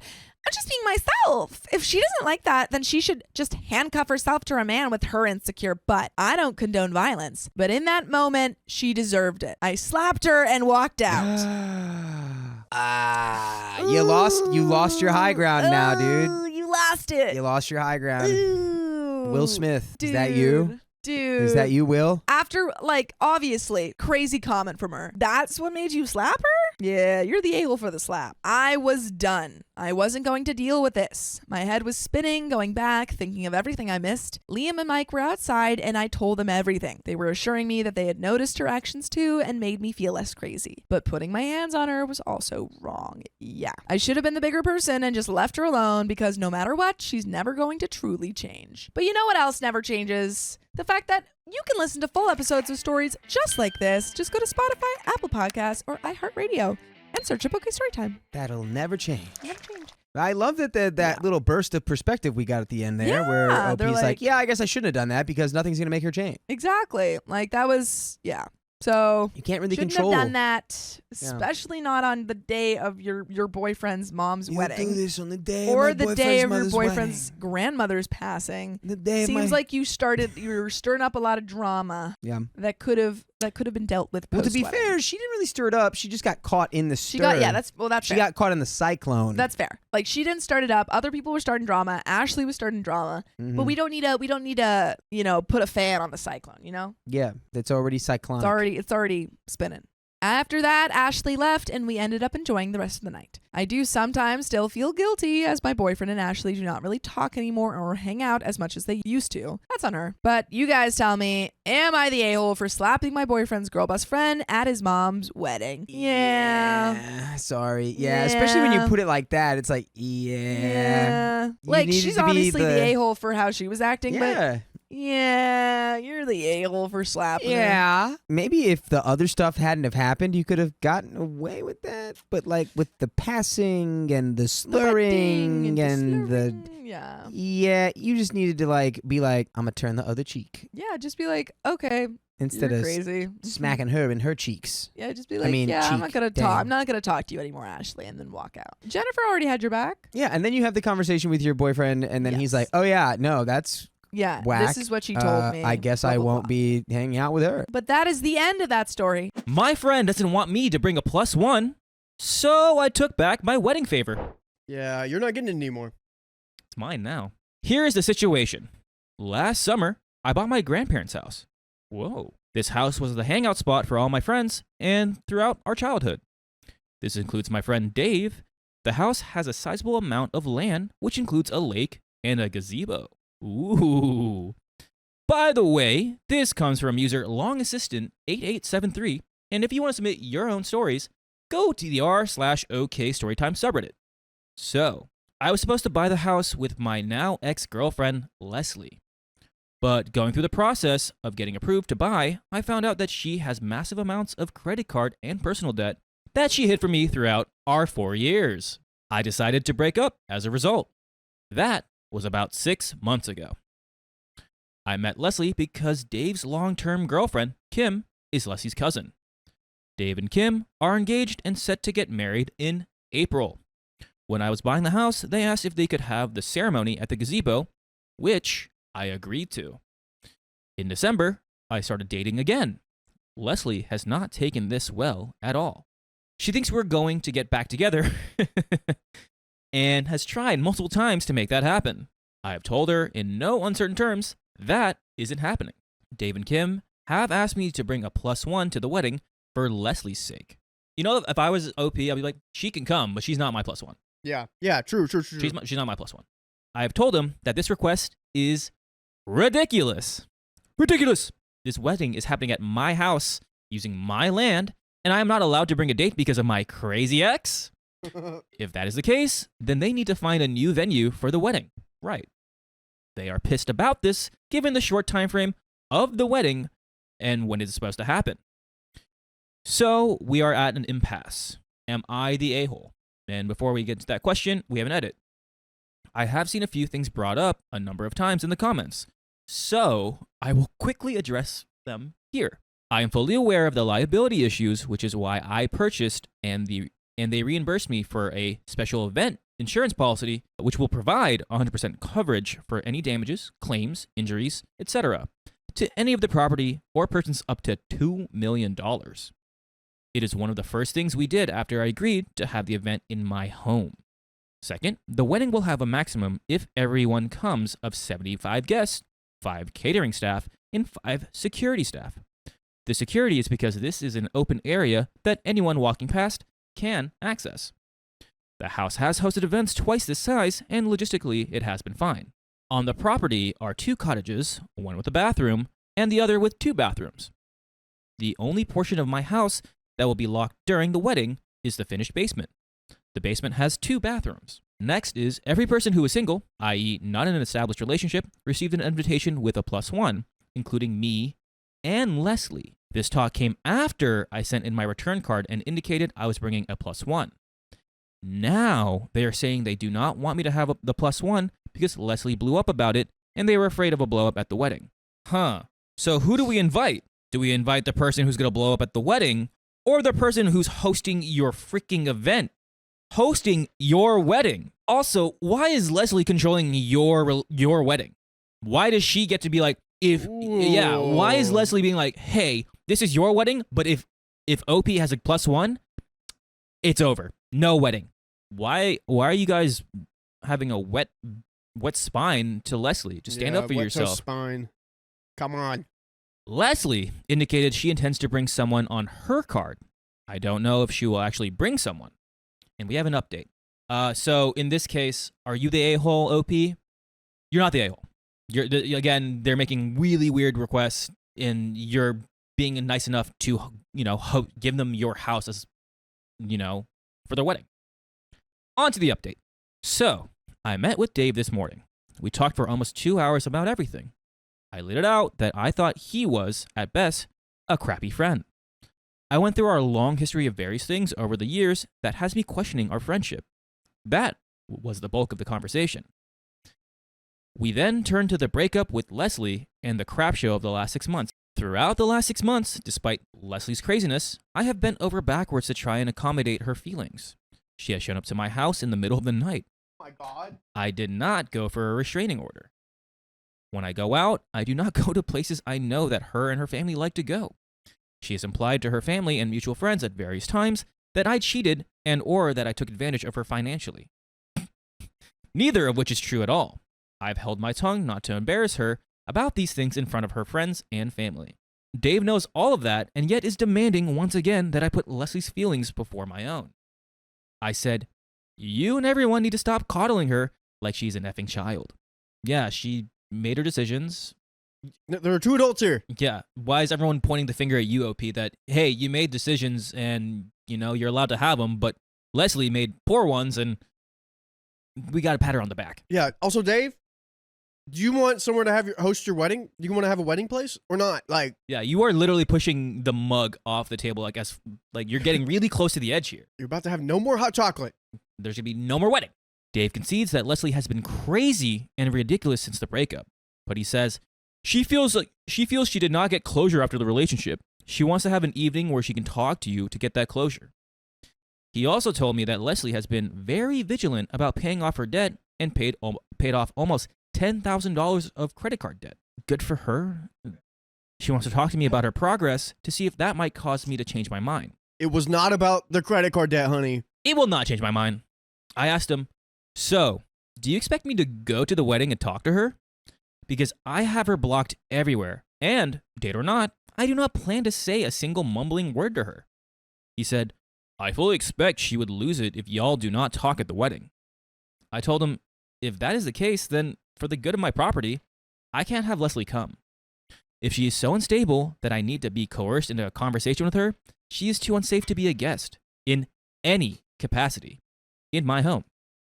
So I have told him, based on what he has told me, Leslie cannot come to my house or on my land.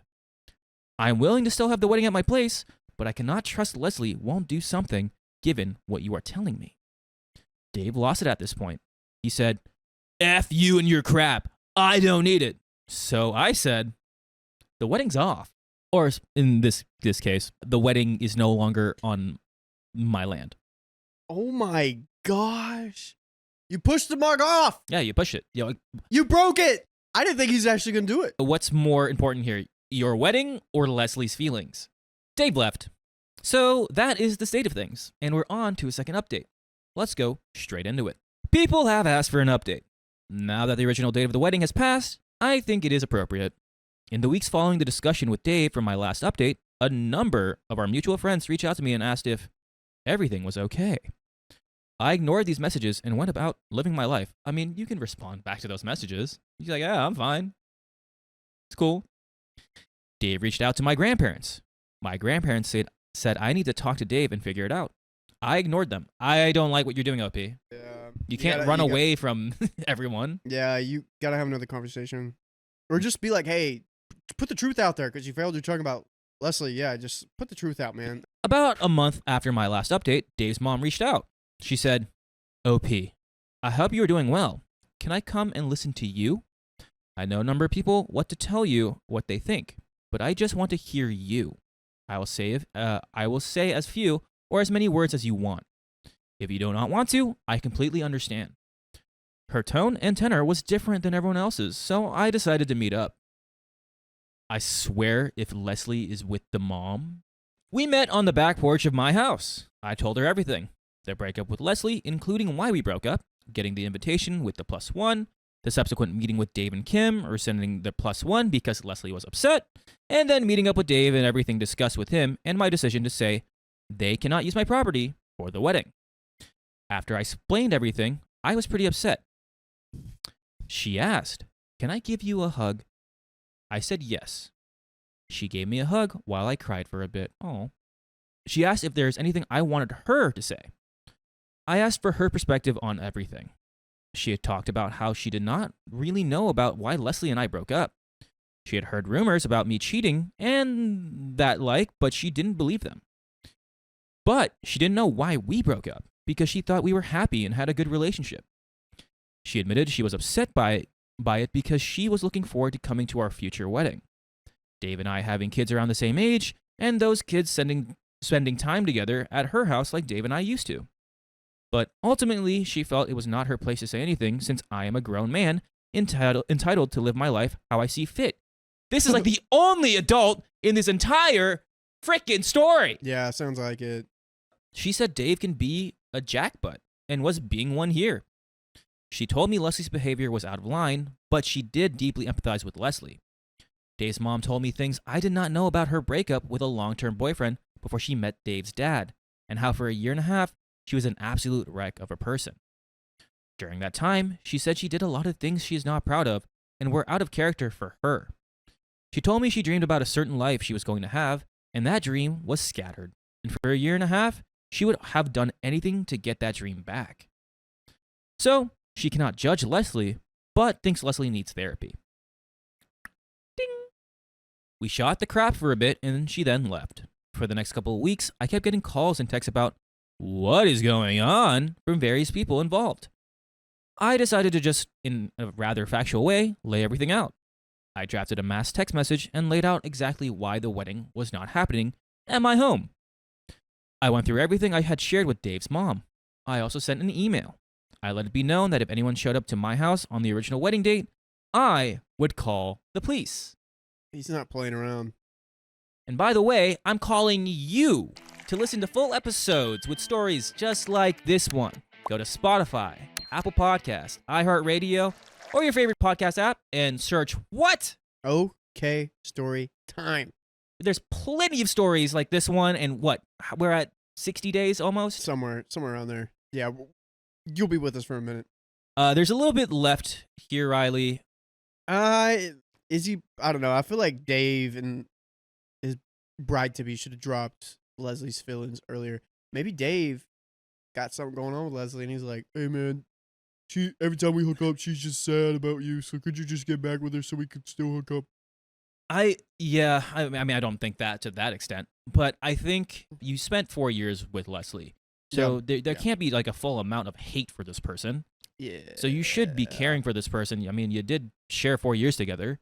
So in my retrospect, if my ex was going through it like this, I would want to talk to them, give them the closure they deserve, or like, hey, let's get you to therapy because 1, we're not getting back together.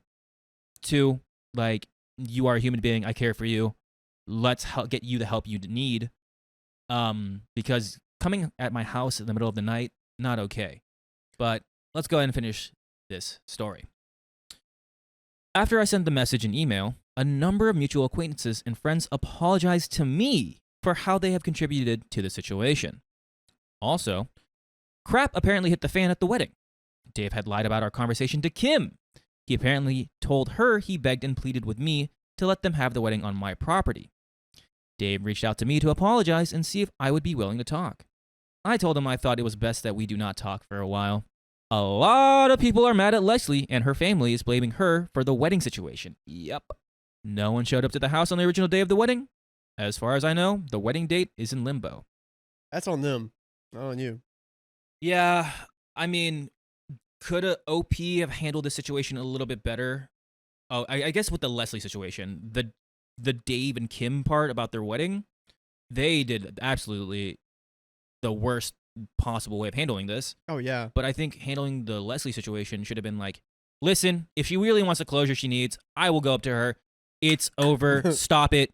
Like, stop it. You guys are done. Yeah, we're done. If you keep contacting him, he's gonna get a restraining order. Like, stop, girl. Yeah. Also, if you're really demanding about your wedding and setting, these demands with the location of the wedding. I just know when I get married, not everyone's gonna be happy, and there's gonna be one villain, and I'm just gonna be like, all right.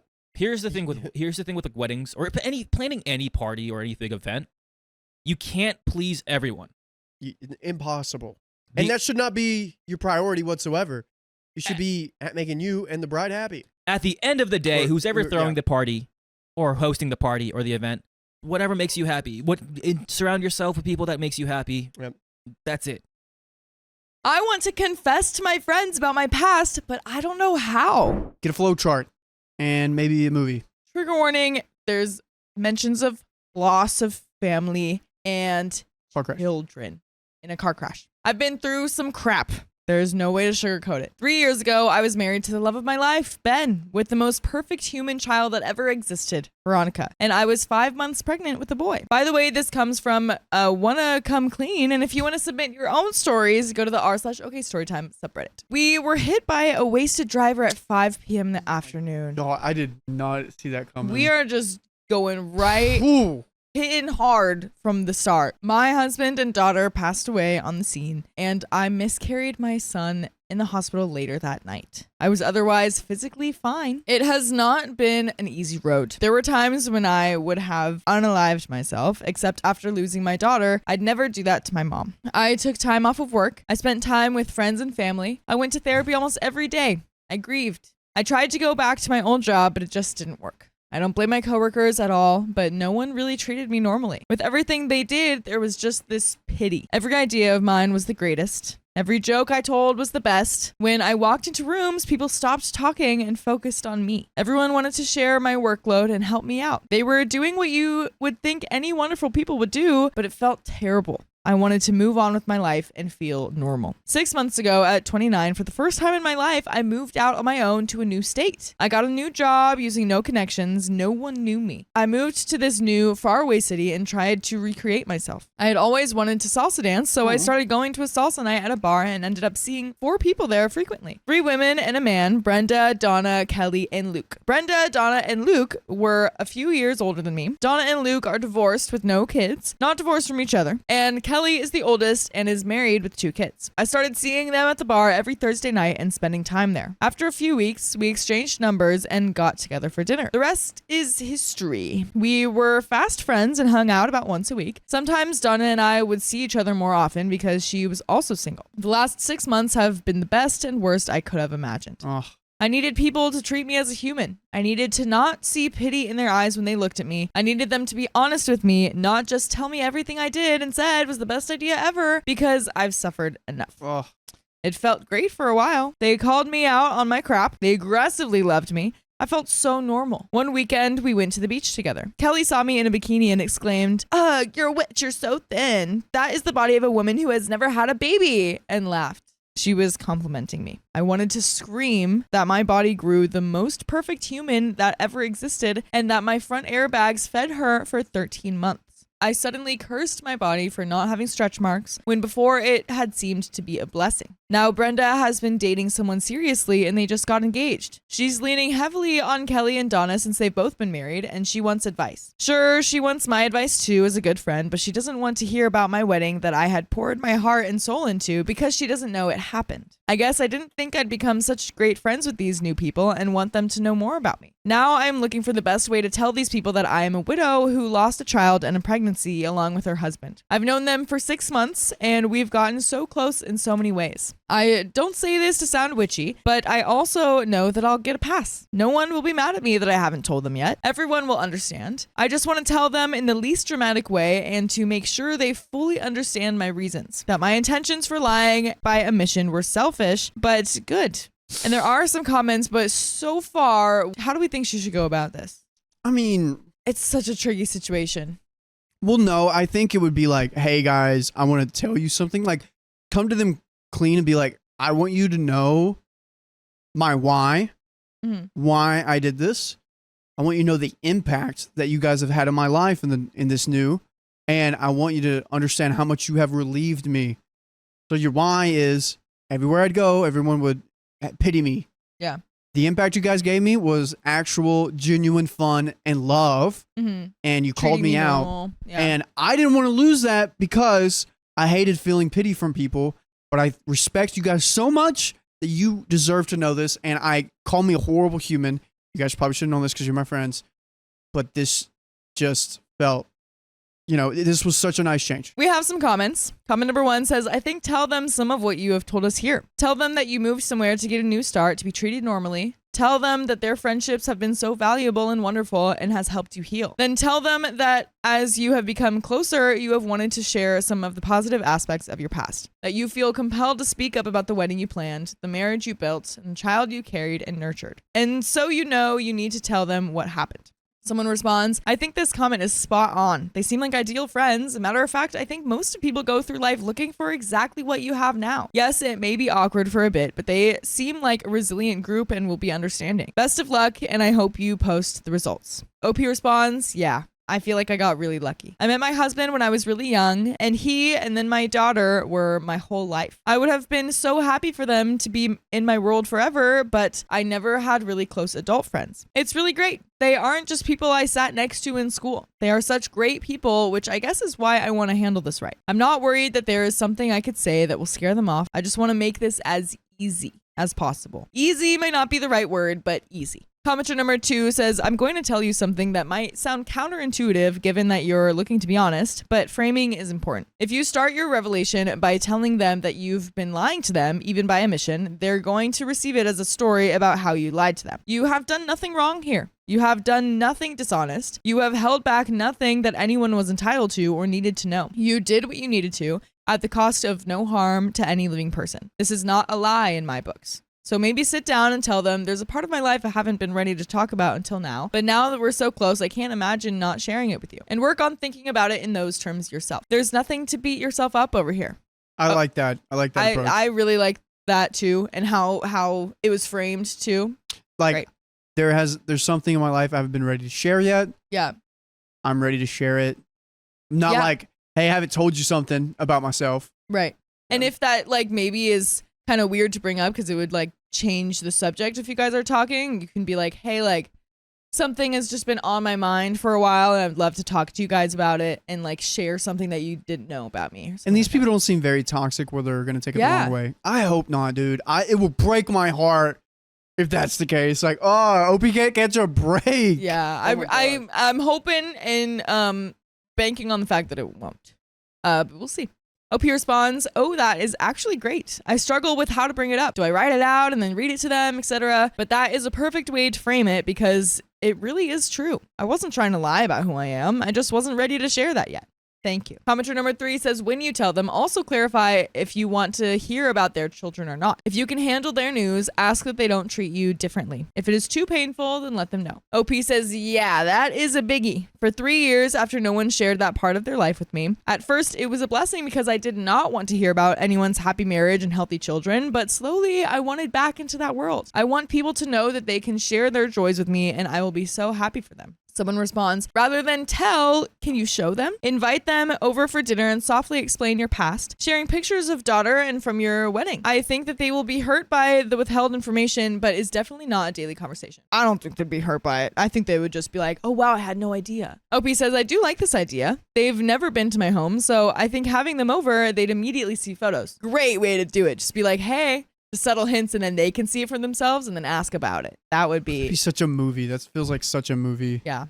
My house is not a shrine to my family, but I have a couple pictures from my wedding and a couple of Veronica. Obviously, I have books of thousands, but not all in your face. I had barely popped with my son, but I have one picture that is my absolute favorite picture in the world. Ben is holding Veronica and has his arm around me, all the way around until his hand is on my belly, making it obvious there is a bump there. It's the only picture I have of the 3 of us that shows off my bump, my poor little boy who never made it into this world. I love that picture so much. I want everyone to see that picture. And we do have an update after all this.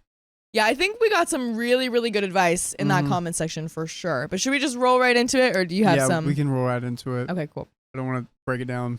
Update. So I really want to first take a moment to talk about how awesome my experience in this sub has been. I knew that I wanted to tell my friends the story of my past, and I knew that they would react pretty well, and I knew that they'd be supportive and we'd remain close friends. I really just didn't know how to bring it up after 6 months. I don't know if I expressed it in my first post, but 6 months is kind of a long time. I feel so close to these people in so many ways.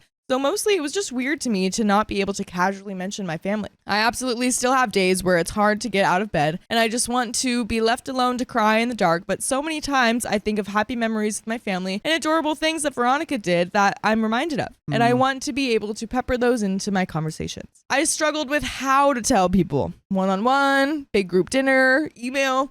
So I actually emailed them all the day after my first post here and invited them over for dinner the next night if they could make it on short notice. I said to please bring their significant others, but I told Kelly that I'd explain later why I think that she shouldn't bring her kids this time. Honestly, I was just afraid that she'd get really upset and wouldn't want her kids to see her like that. She couldn't get a sitter, so her husband stayed home with the kids, but Brenda and Luke brought their significant others, and I made a huge pot of chili and some cornbread. I feel like they sensed something was up because honestly, I thought the odds of them all being able to come with one day's notice was unusual. They showed up early this evening, and we sat in my living room, tight quarters, and had some wine, and then I started. I'm an awkward person, so I basically said, I have some big information about my past that I really want to share with you. It's not something that I share with everyone I meet, and it's hard to bring up, but now so much time has gone by, and I feel so close to you all, and I really want you to know this part of my life. I think it'll be emotional for you all to hear about, and I think it'll slightly change our dynamic for a while, but I'm also really excited to share this with you. A couple of the girls were already teary. I didn't know if they'd Googled me or already knew what I was going to say, or if they could just sense the emotion in my voice. I wanted the next part to be really blunt and not beat around the bush, and first set it up so that they wouldn't see where I'm going. I said, 3 years ago, my husband, my 2-year-old daughter, and I were in a car accident, and when I was 5 months pregnant. My husband and daughter were unalived instantly, and I lost the son I was carrying, but it was otherwise physically okay. Everyone was silently sobbing at this point, including me. I told them why I moved away, why I wanted to start fresh, and why now I needed them to know my story. Kelly got up and came over and sat on the floor by my feet and cried into my lap for a while. This is gonna get me, you guys. This is hard. I'm going to finish the story because our other beautiful co-host is having a moment. I stroked her hair and told her it was okay and that her kids are the first kids I had contact with since Veronica, and it genuinely gave me so much joy around them. I said that the only thing I would change is that I'd like to share stories about our kids and talk about what Veronica liked to play with or the words she would say, diaper rash. We were all still crying, but there was a lot of smiling and joking too. I tried to break the ice a little with Kelly and said, you know what this means, right? I had a baby and still look hot in a bikini. We giggled and she said, OMG, I can't believe I said that. I said I take it as a compliment and assured them all I would not hold anything against them. They said previously that in the light of this information could now be seen as offensive. It wrapped up so neatly like a gosh darn sitcom, and I mean, they are good people, and I knew it would. With all I've been through, I'm choosy about who I let into my life, and I could tell they were good people and who would react well. But they've also been friends for so long, it always kind of feels like I'm the new kid and we aren't all on an equal footing. I am glad I told them all together though, and instead of telling them individually. I honestly don't think I could have handled that emotionally. Going through it took a lot out of me. Brenda actually said that was when we first met.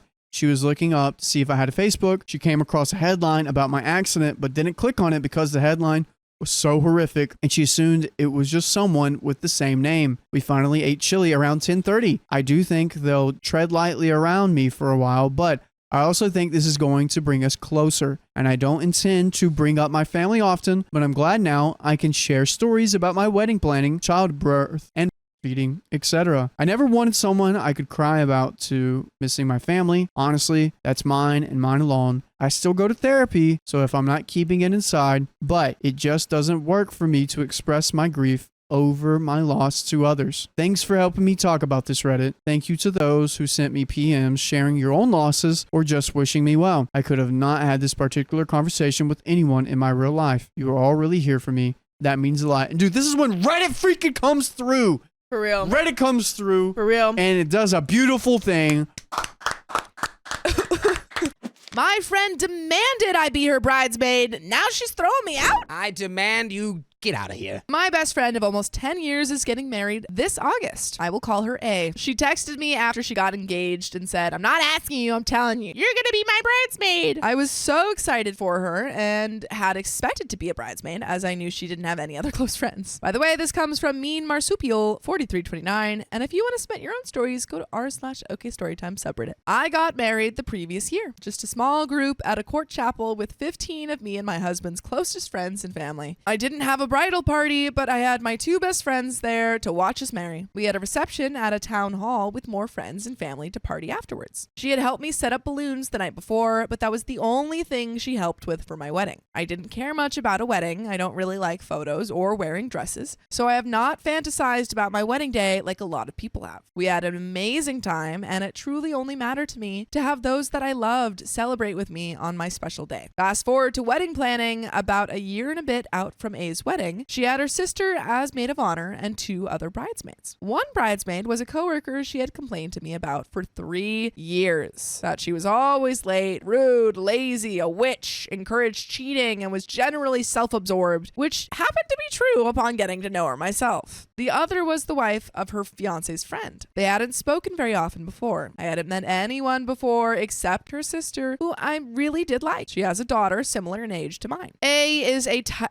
type A planner, and it seemed her other bridesmaids were as well. So when we got to planning everything, things got intense. The group chat was awkward because we didn't know each other well, and the coworker bridesmaids were condescending and controlling, though I'm sure a lot of it came directly from A. A had planned a lot of events: her dress try-ons, a brunch with her bridal party, a meet and greet with just the girls, bridesmaid dress shopping, stag and doe, a joint weekend bachelorette and bachelor party, bridal shower, and rehearsal dinner. That's without the days needed to get together for stag and doe, sign making, and planning other things, etc. I had recently had a baby and was exclusively breastfeeding at this time, so I found it difficult to attend every event. I had missed 1 wedding party meet and greet and 1 dress try-on out of 3, but I was there when she found her dress. Other bridesmaids missed a couple of events as well. 1 was missing when we went for brunch, and 1 was missing at a meet and greet and a dress try-on. We were meant to buy bridesmaid dresses in February, and I had mentioned to her that I wanted to wait an extra month or so after we picked the bridesmaid dresses to buy mine, to pick a smaller size because I had gone on Ozempic in December and had lost about 25 pounds by February. I planned to lose as much as possible before her wedding. She informed me she would not be comfortable with that and that I had to buy my dress that day and just get it altered. I was hesitant to do this because, for one, the alterations would get expensive the more work you need done, and if the size change is too drastic, it may not even look like the same dress by the end. She said it takes 4 months for the dresses to arrive and 3 months to alter, which is not what I heard the bridal dress shop owner telling her when she picked out her dress. The owner informed us we should pick bridesmaid dresses about 3 months before the wedding, and it takes around 3 weeks to alter. I would have a much better idea of what size to get if I could wait an additional month or 2, but I ultimately agreed on buying a dress when the other girls did. Why don't you just do it anyway? I mean, I have no experience with the ins and outs of buying a dress for a wedding as a bridesmaid, but it seems like you could wait a little bit longer until you have more of a sense of what your body is going to look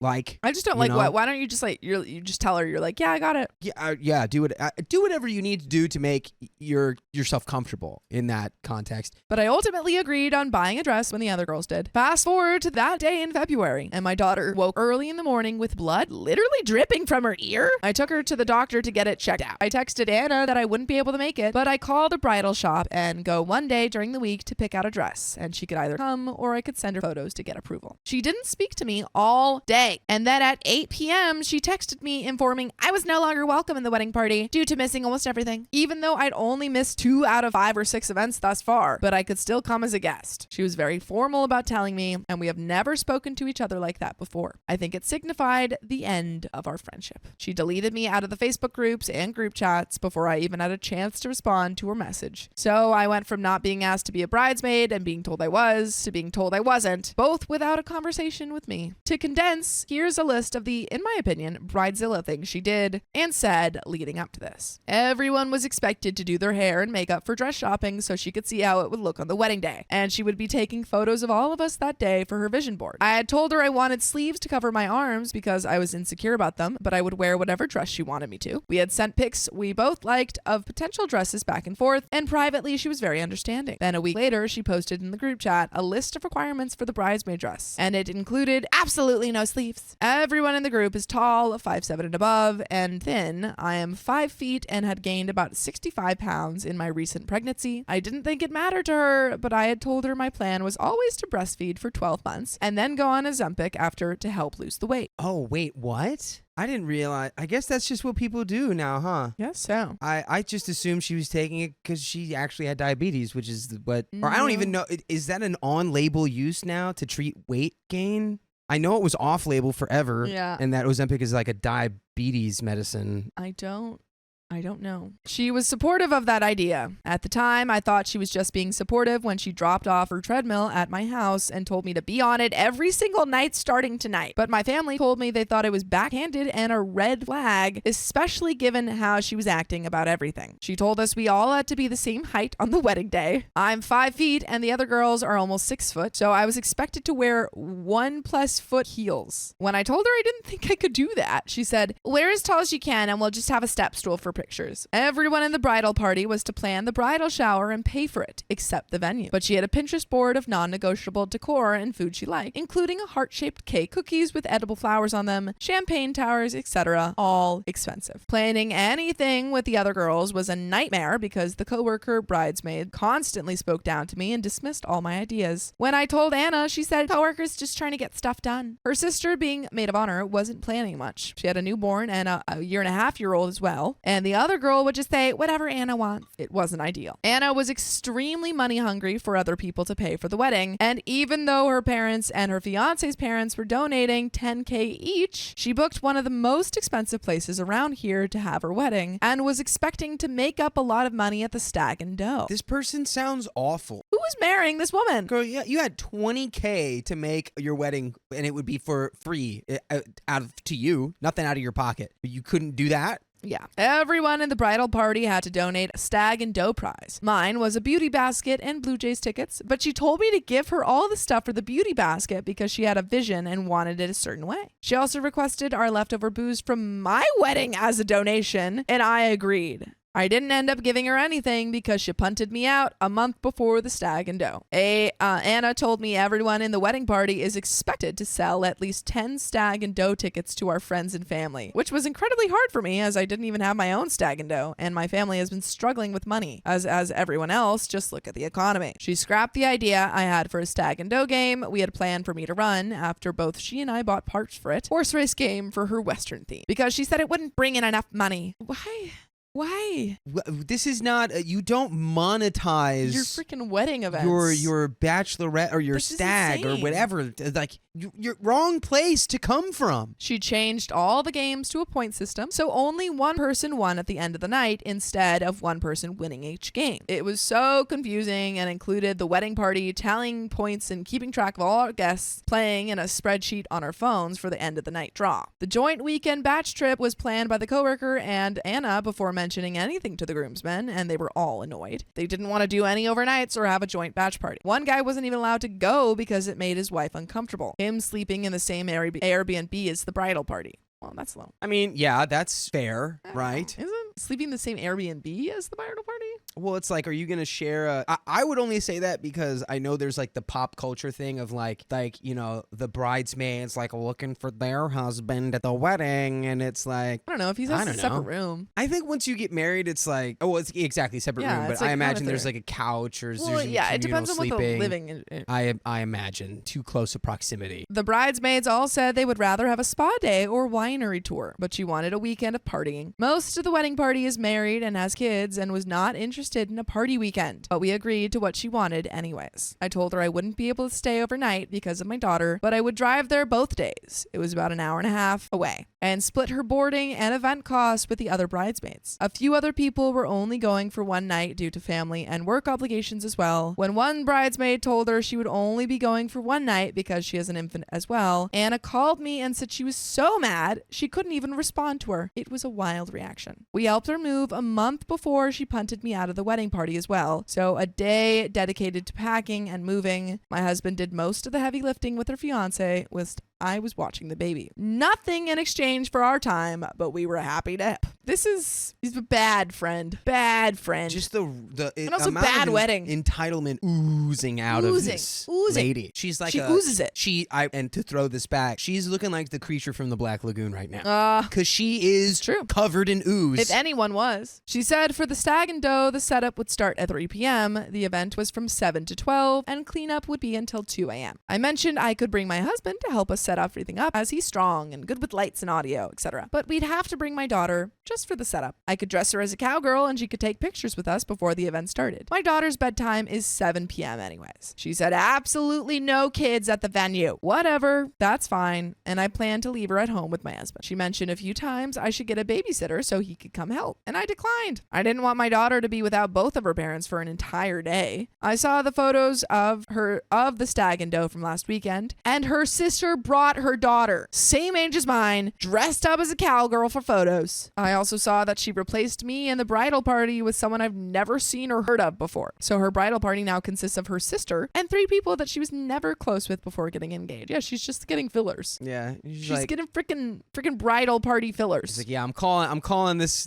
bridesmaid up from the farm team down in Georgia. Yeah. Where you made it to the big leagues. I find it so odd that you would want a group of strangers standing with you on your big day over a friend you've had for years and years. My family has pointed out that the new bridesmaid is similar in height to the rest of them and thinner than me. It's really seeming like I was punted out of the wedding, potentially because of my height and weight, which is literally insane to think about for me. As soon as she started planning the wedding, she stopped texting me first and asking about me. We never spoke about anything but the wedding and wedding planning, which is kind of to be expected, but to never ask about me, my child, my health journey, nothing but her wedding did hurt my feelings. We only ever saw each other a few times a year for holidays and birthdays, so to now expect me to be available every weekend for her, every whim, so the whole year plus could be about her and her wedding wasn't realistic. For over a year? Yeah. You were whoa. I hope you would have gotten a paycheck for that. Truly, you've been putting in like hours, man. After she texted me, punting me out, I said, I'm sorry if anything I've done stressed her out, and she never responded again. We haven't spoken in months, and I still have her treadmill. Not sure if she'll want it back, but she's gonna have to text me if she wants it. I've received the wedding invite in the mail, and I have no idea what to do now. Don't go. Don't go. Yeah, don't go, dude. This sounds terrible. Why would you go? I truly feel like she is no longer my friend, and that it was a blessing to get punted out so I don't have to deal with her insane demands and can now potentially save thousands. But it does still hurt. But you know what never hurts? Listening to full episodes of stories just like this. Just go to Spotify, Apple Podcasts, or iHeartRadio and search Bokeh Storytime. But there is a little bit left to this story. You got any thought? What do I think? Don't go to this wedding. I don't know what happened between you and this person who was your quote unquote best friend. Clearly, they are not. No. And I don't know. I don't know. And beyond that, I have nothing else to say other than don't go to this person's wedding. They treated you bad. They are clearly a bridezilla nightmare. Yeah. Just skip it. Skip it. Do something fun with your family. I don't know. Yeah. Like go on a little trip. Go on a vacation. Do anything except give your money to this person who does not respect you in any way. Care about you. But let's finish this story off. I would consider going to the wedding if she ever texted me to apologize or talk it through. She's not sorry. But after seeing the pics of her stag and doe and the kids being there, I feel hurt and disrespected all over again. Her fiance is a down-to-earth, nice guy, and she has had problems with her family, his entire family, his friends, and now her best friend that he's known throughout their entire relationship. It baffles me that this isn't a red flag for him. So would I be the a-hole if I didn't attend the wedding? What should I do, if anything? Don't go. Don't go. Don't go. Don't go. But that's the end of that story. Yeah. Don't and go. hopefully the end of your story involving yourself with that wedding. The end of that friendship. Don't go. Don't go.